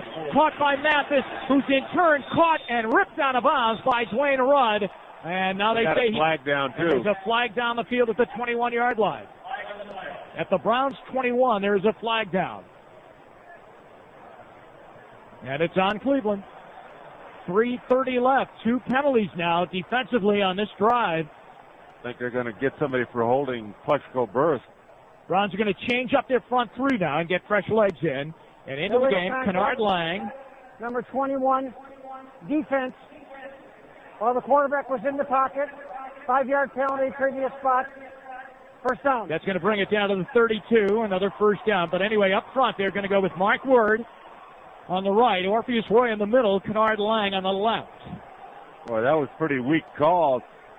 Lewis Sanders had made contact, and really, Burris had no effort, just ran out of bounds. 2 receivers left, 2 to the right. Maddox in the shotgun. Robert Griffith creeps up. Here comes a blitz. Here comes Maddox firing, and that is tipped by Corey Fuller, incomplete at the 10-yard line. Then another flag comes in, and they're going to throw it on the Browns again. Robert Griffith for laying out Hines Ward. Hines Ward was the intended receiver, and Ward gets right up into the face now of Robert Griffith. And the Browns have come up with 3 defensive penalties here on this Steeler drive. Personal foul on Robert Griffith. Well, let's see if he went head-to-head. Personal foul. Unnecessary roughness. It looks like he went. Helmet-to-helmet contact on a defenseless receiver. 15-yard penalty. First down. I don't know if it was a helmet collision. I think it was a shoulder, and their head might have had some contact, but that was a shoulder. 3:25 left. Steelers first down after another penalty. 2 receivers go out wide left. They're at the Browns 17. Browns with a 12-point lead. 1 receiver to the right. Now they set Hines Ward out in motion out of the backfield. Out of the shotgun. Here comes Maddox. He's back to pass. Fires underneath. Caught. Hines Ward across the 10. Grant Boyer didn't get him. Fuller's got him, and he knocks him down at the 6-yard line. They're going to call him out of bounds to stop the clock. 3:15 left, and the Browns now will set up defensively first and goal against the Steelers at the 5-yard line. And the Steelers aren't done yet. 33-21, the Browns lead by 12. Well, he went all the way across the grain. They had about 2 or 3 shots at him. Steelers huddle up and now come on at the Browns 5-yard line. First down and goal at the 5. Mathis goes out wide left along with Antoine Randall. Burris near side of the right. Ward goes out wide left. Out of the shotgun, Maddox looping it for Burris. Up in the air is Corey Fuller, and he knocked it away in a great play. Well, Burris was leaning all over Corey. They're wanting pass interference, but the big guy was just as much as guilty as Corey. 3:11 left in the fourth quarter. It will be second and goal from the 5. And because they're throwing so on every play, you're really not getting any time off the clock right now. 25 out of 42 is Maddox for 303 yards, 2 touchdowns, 2 interceptions. Ball is at the Browns 5. Browns lead by 12. 2 receivers left, 2 near side of the right. In the shotgun, Tommy Maddox with poor Matuma follow with him. Waiting on the snap. He's got it. Maddox back and throws right at the goal line. It is caught. Touchdown. Well, they had Hines Ward about as covered as you could get. 4 Browns right around him. He just got to the goal line, turned around, and the ball was there. 33-27. The Steelers cut the lead to 6. 2:24 they took off the clock, helped out by 3 penalties defensively on the Browns. 3:06 left to go in regulation time. Jeff Reed for the extra point. 77 yards in 10 plays. 3:06 left. Mike Schneck to snap it back. Snaps it back. Ball is down. The kick is up, and it is good. And it's 33-28, a 5-point lead for the Browns. Now remember, the Browns have no timeouts left. Pittsburgh has 2 left, plus the 2-minute warning. Let's go down to the Browns sideline, brought to you by Alltel. Here's Casey. And you get an eerie sense that it's slipping away. And I'll tell you what, I just hope the referees let these guys decide the game. The call on Lewis Sanders was right in front of me, and that was certainly very incidental, very ticky-tacky. And even on that Hines Ward play, when he ran across the field, he could have well have been ruled still in bounds, and the clock would have continued to move. But it's up to the Browns now to keep putting the pressure on the Pittsburgh defense and not go into a shell. And what else happened was when Hines Ward caught the touchdown, you got to wonder if Robert Griffiths didn't pull off and trying to separate him from the football because of the previous personal foul. Doug, with 3:06 left, and they have 2 timeouts. Is it too early for an onside kick? They're down by 5. The Browns lead 33-28. Well, their last 2 scoring drives have both been under 2.5 minutes, so you got to say they'll probably kick them deep and put the omen on the defense to shut the Browns down. All right, let's see if the Browns are expecting anything like that as they drop back 1 deep man right now, and it is not Andre Davis. It is Jamel White is back deep. So the Browns have some kind of a hands team, a good hands team up there. They've got Kevin Johnson out there. Anthony Henry is out there. Jeff Reed has teamed the ball up for the Tops Friendly Market kickoff. 3 minutes and 6 seconds left. The Browns lead over the Steelers by 5. 33-28. Well, they're not showing onside yet, that's for sure. Jeff Reed will kick it away.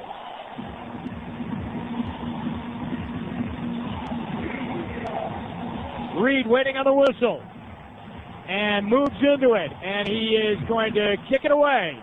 Line it up the field. Andre Davis got on the field and dropped back and caught it at the 10. He's to the 20. He wants to go outside, and then he ran into traffic, and he'll be at the 24-yard line of the Browns. A 15-yard kickoff return, and it will be 1st and 10 there with exactly 3 minutes to go. If you can get a couple of first downs, you can end it. And first down today, the Browns have had 17, the Steelers 19. This is where this team has tried to grow up so much this year in closing a game out. Let's close it out. Ball is at the 23 of the Browns, 1st and 10.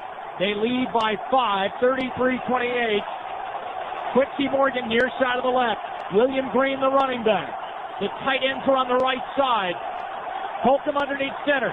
Gives the ball to William Green. Takes it left. Over the 25. He brings it up near the 25.5-yard line. Let's see if Pittsburgh starts using those timeouts, as we had a problem after the play. Lee Flowers and Steve Hayden got wrapped up after the play. 15-second charge timeout.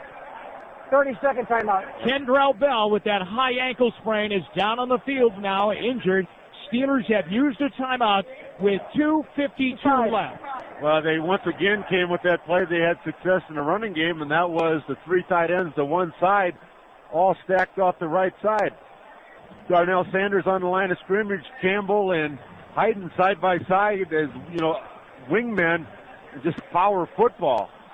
Now Pittsburgh has one timeout left, and Kendrell Bell needs assistance from two trainers to hobble off the field with that bad high ankle sprain. It's amazing he even played so well here today. He did not practice all week long. Kelly Holcomb went over to the Browns sideline to talk with Bruce Arians and Butch Davis. And the ball is out over the Browns 25 near the 26. It's 2nd down and 7 with 2:55 left. And the Browns are sitting on a 5-point lead. And the Browns are out of the huddle now. Pittsburgh can only stop it one more time, plus the 2-minute warning. Morgan comes out near side, wide left.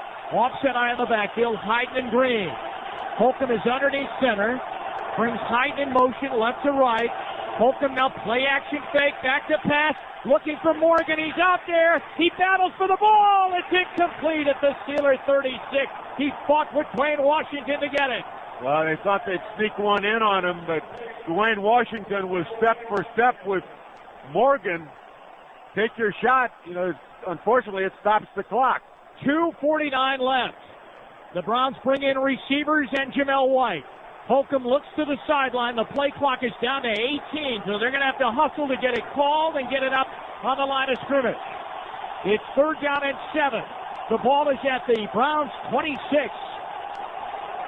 Play clock down to 5. KJ wide to the right, along with two receivers. They're at 1, and they can't get the play off, and they'll get flagged because they have no timeouts left. Delay, offense, 5-yard penalty, 3rd down. That play took so much time to get in from the sideline that he got it with about 17 seconds left in the huddle, then had to give it to them. Then they came out of the huddle very slowly. Yeah, there's a little more urgency, and they showed. Now it's 3rd down at 12, and the ball is back at their 21-yard line. They lead by 5, 33-28, 2:49 left. Browns come out of the huddle and line up this way. KJ near side of the left. Morgan goes out wide, far side of the right. Jamel White's got a tight end in the backfield with him in the shotgun with Holcomb. They bring Northcutt in motion. On the snap, Holcomb's got it. Back, steps, fires, look, and it's dropped. Northcutt dropped the ball out at the 45-yard line. He was wide open. And the Browns, at 2:43 left, will give the ball over to Pittsburgh. That ball was right on the money. Gardocki stands inside his 10, which means the Steelers are going to get good field position. Antoine Randall is off to our left, back at his 35. Gardocki hits it. It's high. Fair catch. Antoine Randall made the catch inside his 40, near the 39-yard line. 2:35 left, 39-yard punt. Pittsburgh has one timeout left and the 2-minute warning. They're down by 5 to the Browns, 33-28. Northcutt dropped the ball in his hands. It would have been the first down. Well, he was the intended receiver, but Kelly had something on the other side because the Steelers defense got screwed up and who was covering who, and Hank Pote tried to get back and slipped down. He could have had a mismatch over there, too. The Browns only took 31 seconds off the clock.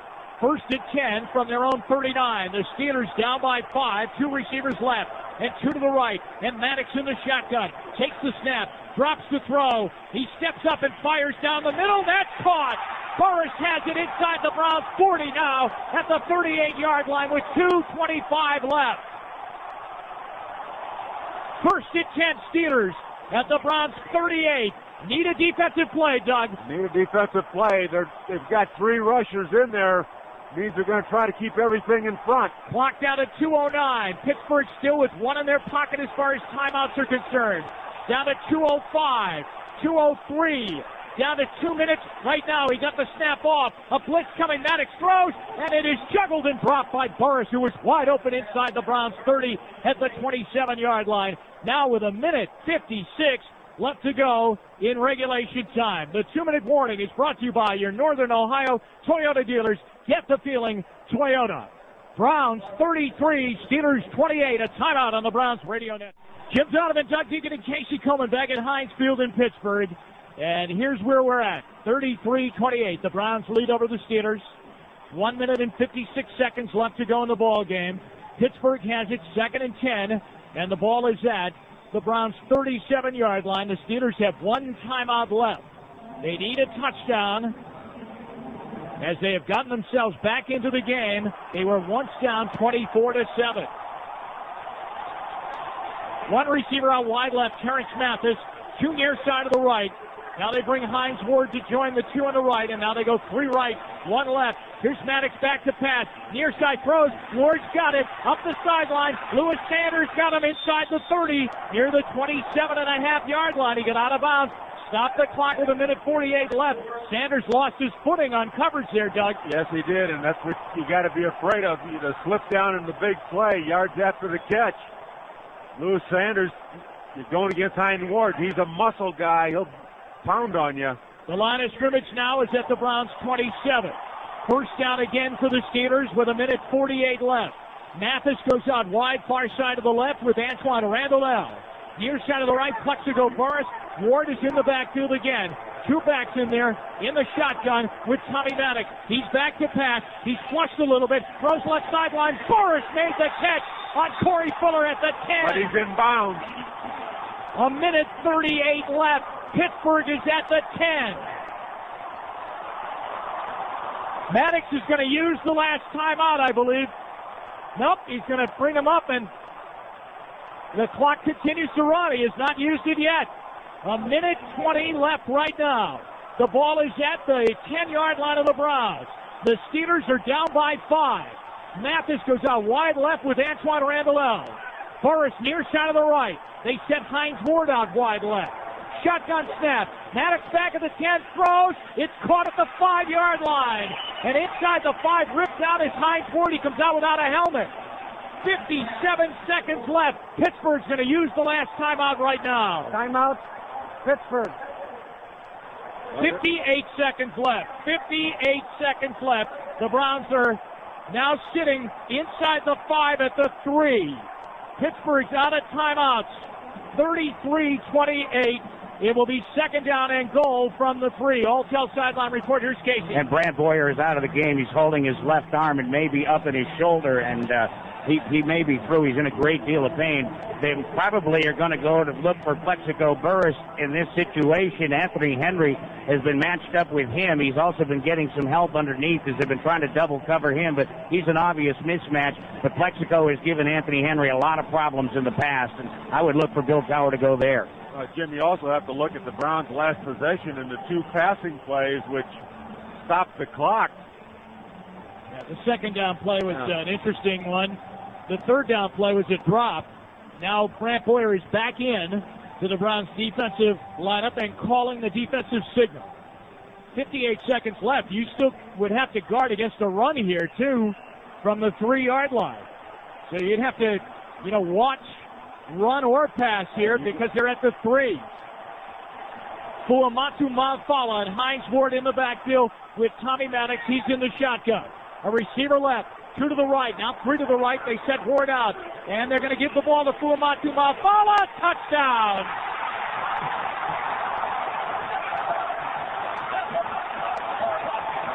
Pittsburgh leads for the first time today with 54 seconds left.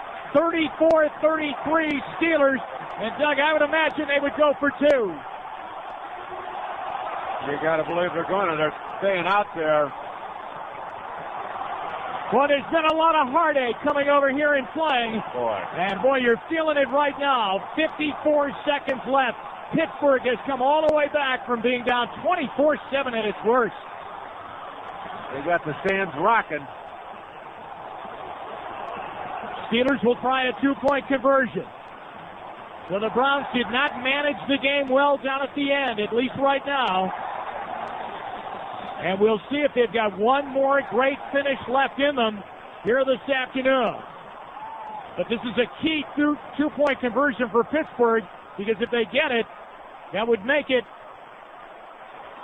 a three-point game.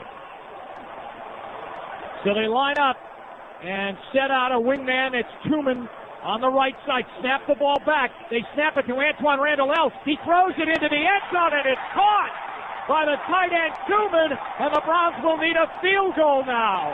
Well, Lewis Sanders had good coverage, then all of a sudden lost track of Tuman, who was behind him, and Tuman came back towards the goalpost, and Sanders just kept going towards the out of bounds. 54 seconds remaining. Pittsburgh leads 36-33. Incredible, Doug. Just incredible. Now the Browns have no timeouts left. And they will need a field goal to force overtime here in Pittsburgh. Not an easy place to kick. Well, let's see if the Browns can get a big play. It's been a day of big plays for them.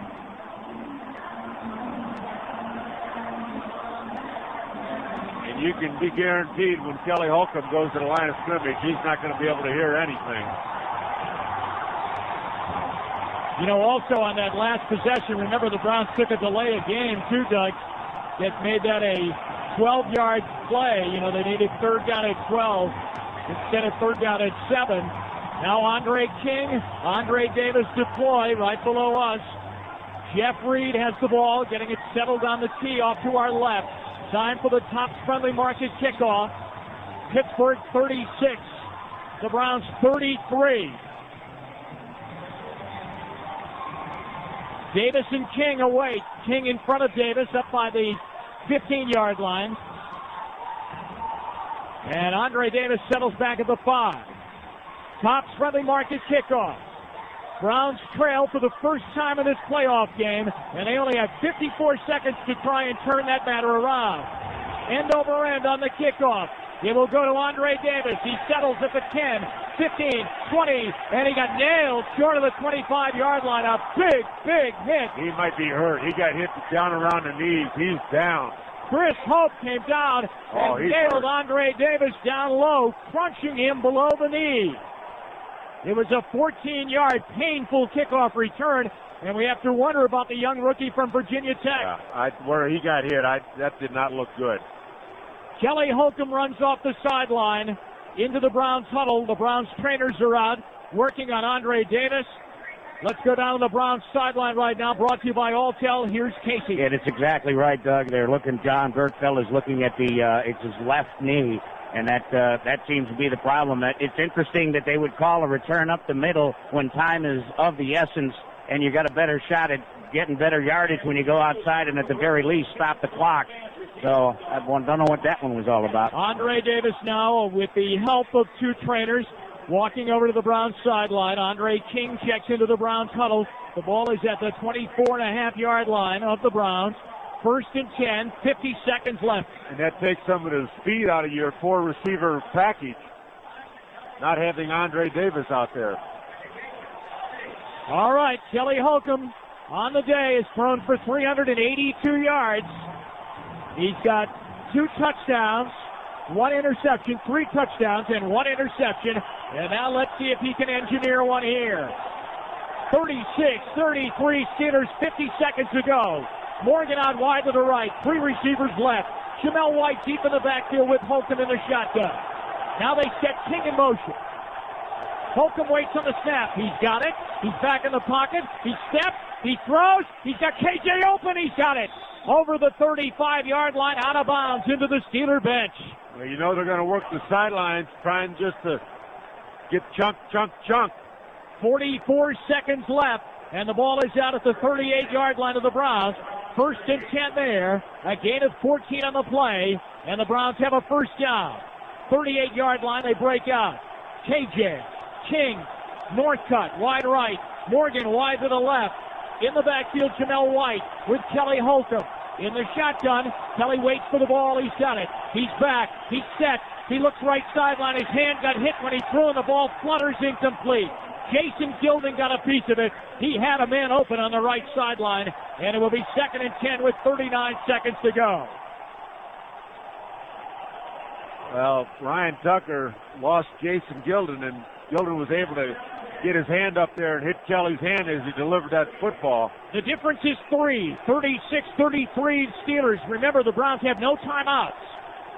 3 receivers go out wide, far side of the right. Morgan near side of the left.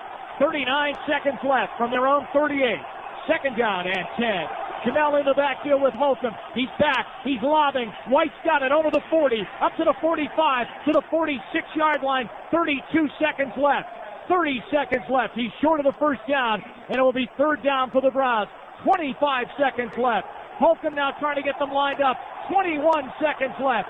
3rd down. He's got the snap. Looks and throws. Got a man over the middle. Northcutt's got it. And he's got a first down to the Steeler 45.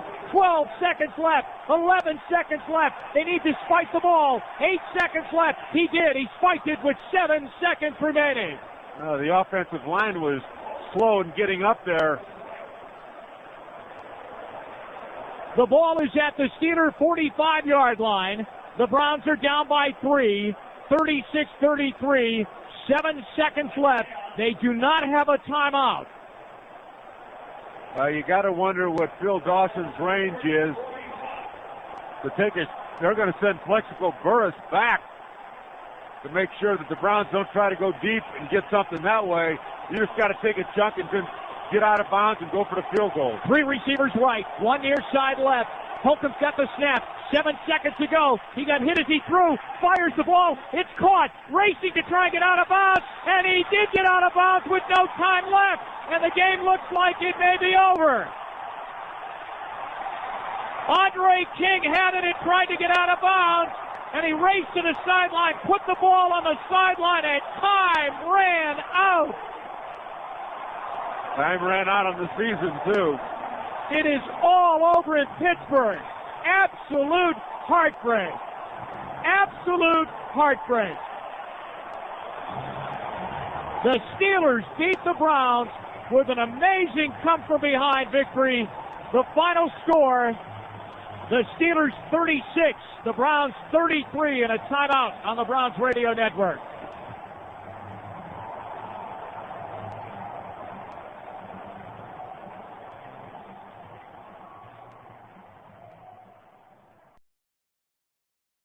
Doug Deegan and Casey Coleman. And Doug, I just can't believe it. I can't believe that the Browns didn't have this one put away. They dominated the game in many ways. And Pittsburgh and Tommy Maddox, for the 3rd time this year, beats the Browns. And for the 2nd time this year, he leads a comeback. But this one is even much more amazing than the one that happened back in September. Well, yeah, this one today, it was a game of big plays for the Browns offensively. They got a lot of big plays, but then at the end, when they needed the little plays just to keep the chains going and keep the ball in possession, they came up short.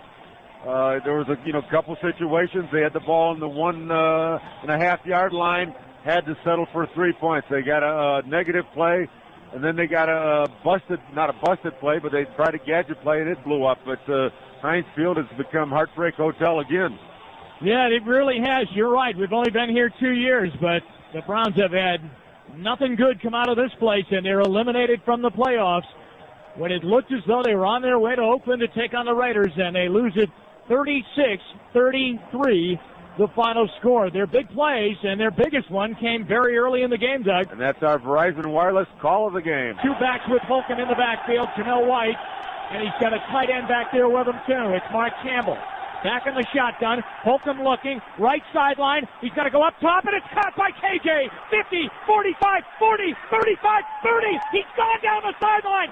10, 5, up by the pylon. He's inside the 5 and out at the 2-yard line. Well, I'll take that one over the 21-yarder they took away.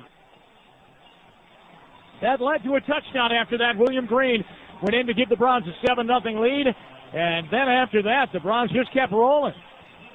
had a 10-point lead at halftime, added to that in the second half after a big punt return by Northcutt, and then a catch by Northcutt for a touchdown, led 24-7. And, Doug, how did it get away? Well, it got away because Tommy Maddox got into a rhythm, and we were just on the catching end of everything. You know, you look at it in the first half, the Browns shut them out. They got 7 points off the kick or the punt return, but other than that, the defense had shut them down. And then in the second half, they come out and they just light it up. As you know, we just can't take the rhythm away from Tommy Maddox. And the thing is, Maddox turned the ball over twice on interception. Well, the MVP for today's game is brought to you by Regency Windows. Let Mikey do it. Today, who did it for the Browns was the Regency Windows MVP, Kelly Holcomb, in his first playoff start. In for the injured Tim Couch goes 26 for 42, 428 yards, 3 touchdowns, and 1 interception. And he was pretty marvelous in that fashion. He was really carving up the Steelers, the Browns' inability to run all day long. It was a real battle for them trying to run. William Green had 25 carries for 29 yards in the game. He had a 23-yard run. I mean, take that, one of his runs basically made up for close to 90% of his rushing yardage in the game. Other than that, it was just a lot of negative plays. Well, sometimes you don't try to run through a steel wall, and I think the Browns knew going in that the Steelers were number 1 in the NFL in rush defense, and they showed why today. They stacked the line of scrimmage. The front 3 of the Steelers were able to handle it. The times that we went to our 3-receiver package and got Casey Hampton and Kendrell Bell out of the offense, we had more success. Time for the FedEx Air and Ground recap of the game, delivered to you by FedEx Express and FedEx Ground. The FedEx Ground leader today for the Browns was running back William Green, a long way from 178 yards last week, 29 yards rushing today, as Doug mentioned. You just weren't going to run it against that front. The FedEx Express leader through the air, Kelly Holcomb with 428 yards passing. Kevin Johnson had 140 yards receiving on 4 catches, and that is a team playoff record for a receiver in one game. He broke the record that was set by Gary Collins back in the 1964 championship game against the Colts. So this was the FedEx Air and Ground recap of the game, delivered to you by FedEx Express and FedEx Ground. The ultimate air and ground game in the NFL belongs to FedEx. Doug, it's just something about coming over here. It really is. You never feel comfortable with a ball game, and it's the Steelers and the Browns are the visiting team. And they just find a way. I mean, both teams played hard. The Browns made the big plays early on, but then at the end, you know, they got into the situation where they were just on their heels, you know, trying to keep everything in front, and Tommy Maddox got into a rhythm and kept making plays. You got to give the credits to the Steelers, but by the same token, you got to give the Browns a lot of credit. They have played hard all season long. I mean, it's been a roller coaster ride, and it ended on the demon drop today. But by the same token, you can never, you know, take away from the effort this team has put forward, especially when you look what happened in that first game of the season when they got a victory taken away when Dwayne Rudd took his helmet off. Hey, they didn't sit there and feel sorry for themselves. They put together a very fine season, a season that got them in the playoffs. Well, this will change things around now in the AFC because now Tennessee will get Pittsburgh next week in their first playoff game, the Titans' first playoff game. The Steelers will have to go to Tennessee to play that one. And Oakland will get the Jets, and they played in the regular season. And Oakland ended up beating them, and that was out on the West Coast, and that's where they'll play that game. So the Browns cannot hang on to it here today. And, Doug, if they had only had a timeout, you know, to have in their pocket, and you think about that one that they used on that video replay challenge on the catch at the back end of the end zone by Plexico Bars. And I think, you know what, in the first view that we got, you thought that, okay, throw the red flag. But then when we saw the second replay, but by that time Butch had already thrown the red flag, you knew it was a good catch and it was not going to be overturned. And that's one of the things with the replay. You know, what view do the coaches get? And when they get it, of course, you have players talking to. Robert Griffith didn't think that it was a good catch. And, you know, if they saw what we saw, yeah, you probably challenge it. But then if you saw the second view before you got a chance to pull it out, you know, then you'd put it back in your pocket. Doug, on the not the touchdown drive that gave the Steelers the lead, but on the one that got them to within 5, 3 Browns defensive penalties on that play on that drive right there that kept that drive going and got them closer, and they didn't have to use a lot of time. Let's go down to Casey right now. He's with Browns head coach Butch Davis. Coach, your thoughts? Casey, I don't know that I've ever been this disappointed in a loss. A team that fought their guts out, and an unbelievable heroic performance by an offense today that literally answered just about every single challenge that they had an opportunity to answer. And for us to have the breakdowns and allow them to get back in the game, and the composure of the penalties in the one drive, 4 penalties on one drive that lets them drive down and score. And it's sickening. You think the youth might have showed at the end, Coach? Oh, I don't know, Casey. Youth, I mean, after 20 ball games, I mean, nobody's a rookie anymore. I just think, somewhat composure. I mean, you got to make a play. Somebody's got to stay in coverage. Somebody's got to bat a ball down. We made the plays in the first half. We couldn't have asked for a better start, and we played well defensively and got some turnovers, got some pressure, got some sacks. And second half, just couldn't get the same playmaking defensively. But you kept the pressure on. You didn't go into a shell offensively. You threw the ball twice. Absolutely. I mean, we knew our only chance of winning this football game was to make first downs at the end of the ball game to try to continue to score. And there was no chance you were going to rope a dope this deal. I mean, they're too talented. They've made plays before, and you got to stay aggressive, and that's what we wanted to try to do. We tried to blitz at times and to try to break their rhythm. Sometimes we got there, we got them in one possession, we got them in a 3rd down and 20, and we got them out. In the next possession, we started off in a blitz and tried to pressure them and get some negative plays on them, and they made some plays. Coach, what do you tell a team after a loss like this? Well, I mean, right now there's not a lot that you do tell them. Obviously, just the first blush. I mean, it's sickening to obviously put yourself in this kind of situation with an opportunity to win the ball game and to not be able to close and to finish. But you've got to take something positive, not necessarily maybe from today, but from the season. That a team that first winning season, an opportunity to get back in the playoffs, and to kind of use today as an underlying motivating force for the next 6 months, that burning desire in this gut of your stomach to get back to these playoffs again next year. Well, you touched on it, but I mean, this team grew in leaps and bounds this year and probably went further than some people expected. Yeah, I'm sure there's a lot of people around the country that didn't expect us, obviously, to make the playoffs and win 9 ball games. I mean, there's a lot of things, but inside this organization and in these locker rooms, from my expectations and our players' expectations, these were things that we felt like were accomplishable, and for that, I'm proud of this team. And you mentioned that you don't need any incentives. All you got to do is remind them of this one come next year. Well, it's all a process, Casey. I mean, you take it, one step at a time, one season at a time, and you try to build on everything positive and fix the things that are the negatives. Thanks, Coach. Yeah. Okay, guys. All right, thanks, Casey. The Steelers only led for 54 seconds of this game. 54 seconds, but they picked the right 54. Yes, they did. And, Butch talked about the penalties on that one drive. The one on Lewis Sanders, a little bit questionable. There was contact, but it wasn't like he was holding or anything. And then the aggressive hit by Robert Griffith, well, it could go either way. And it's unfortunate some of those calls in a physical football game like this, make a difference. But, hey, the Steelers also made the plays, and we didn't at the end.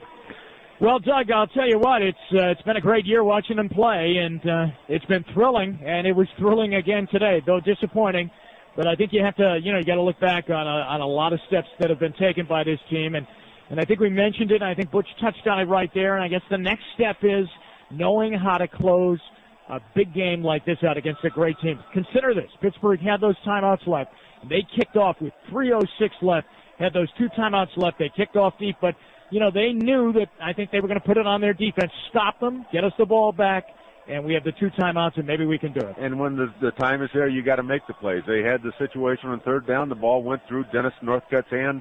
If they catch that ball, then, it's pretty much a ball game. They got a chance to run the clock down. But, you can't have lapses, and when your number is called, you got to come through. And that's not to say Dennis Northcutt, that was just one because he had 2 touchdowns in the game, played a great game, and had the big punt return. But, there's no margin for error against a team of the Steelers' quality. No, not at all. And Northcutt didn't drop much at all this year. Doug, it's been a pleasure. Well, it's been a pleasure, and brought my son Spencer over. I just want him to see the ambiance of the great Heinz Field. Well, by the looks of his face, I think he's getting the full effect of it. Just driving in. He's never been flipped off by a lady before. All right.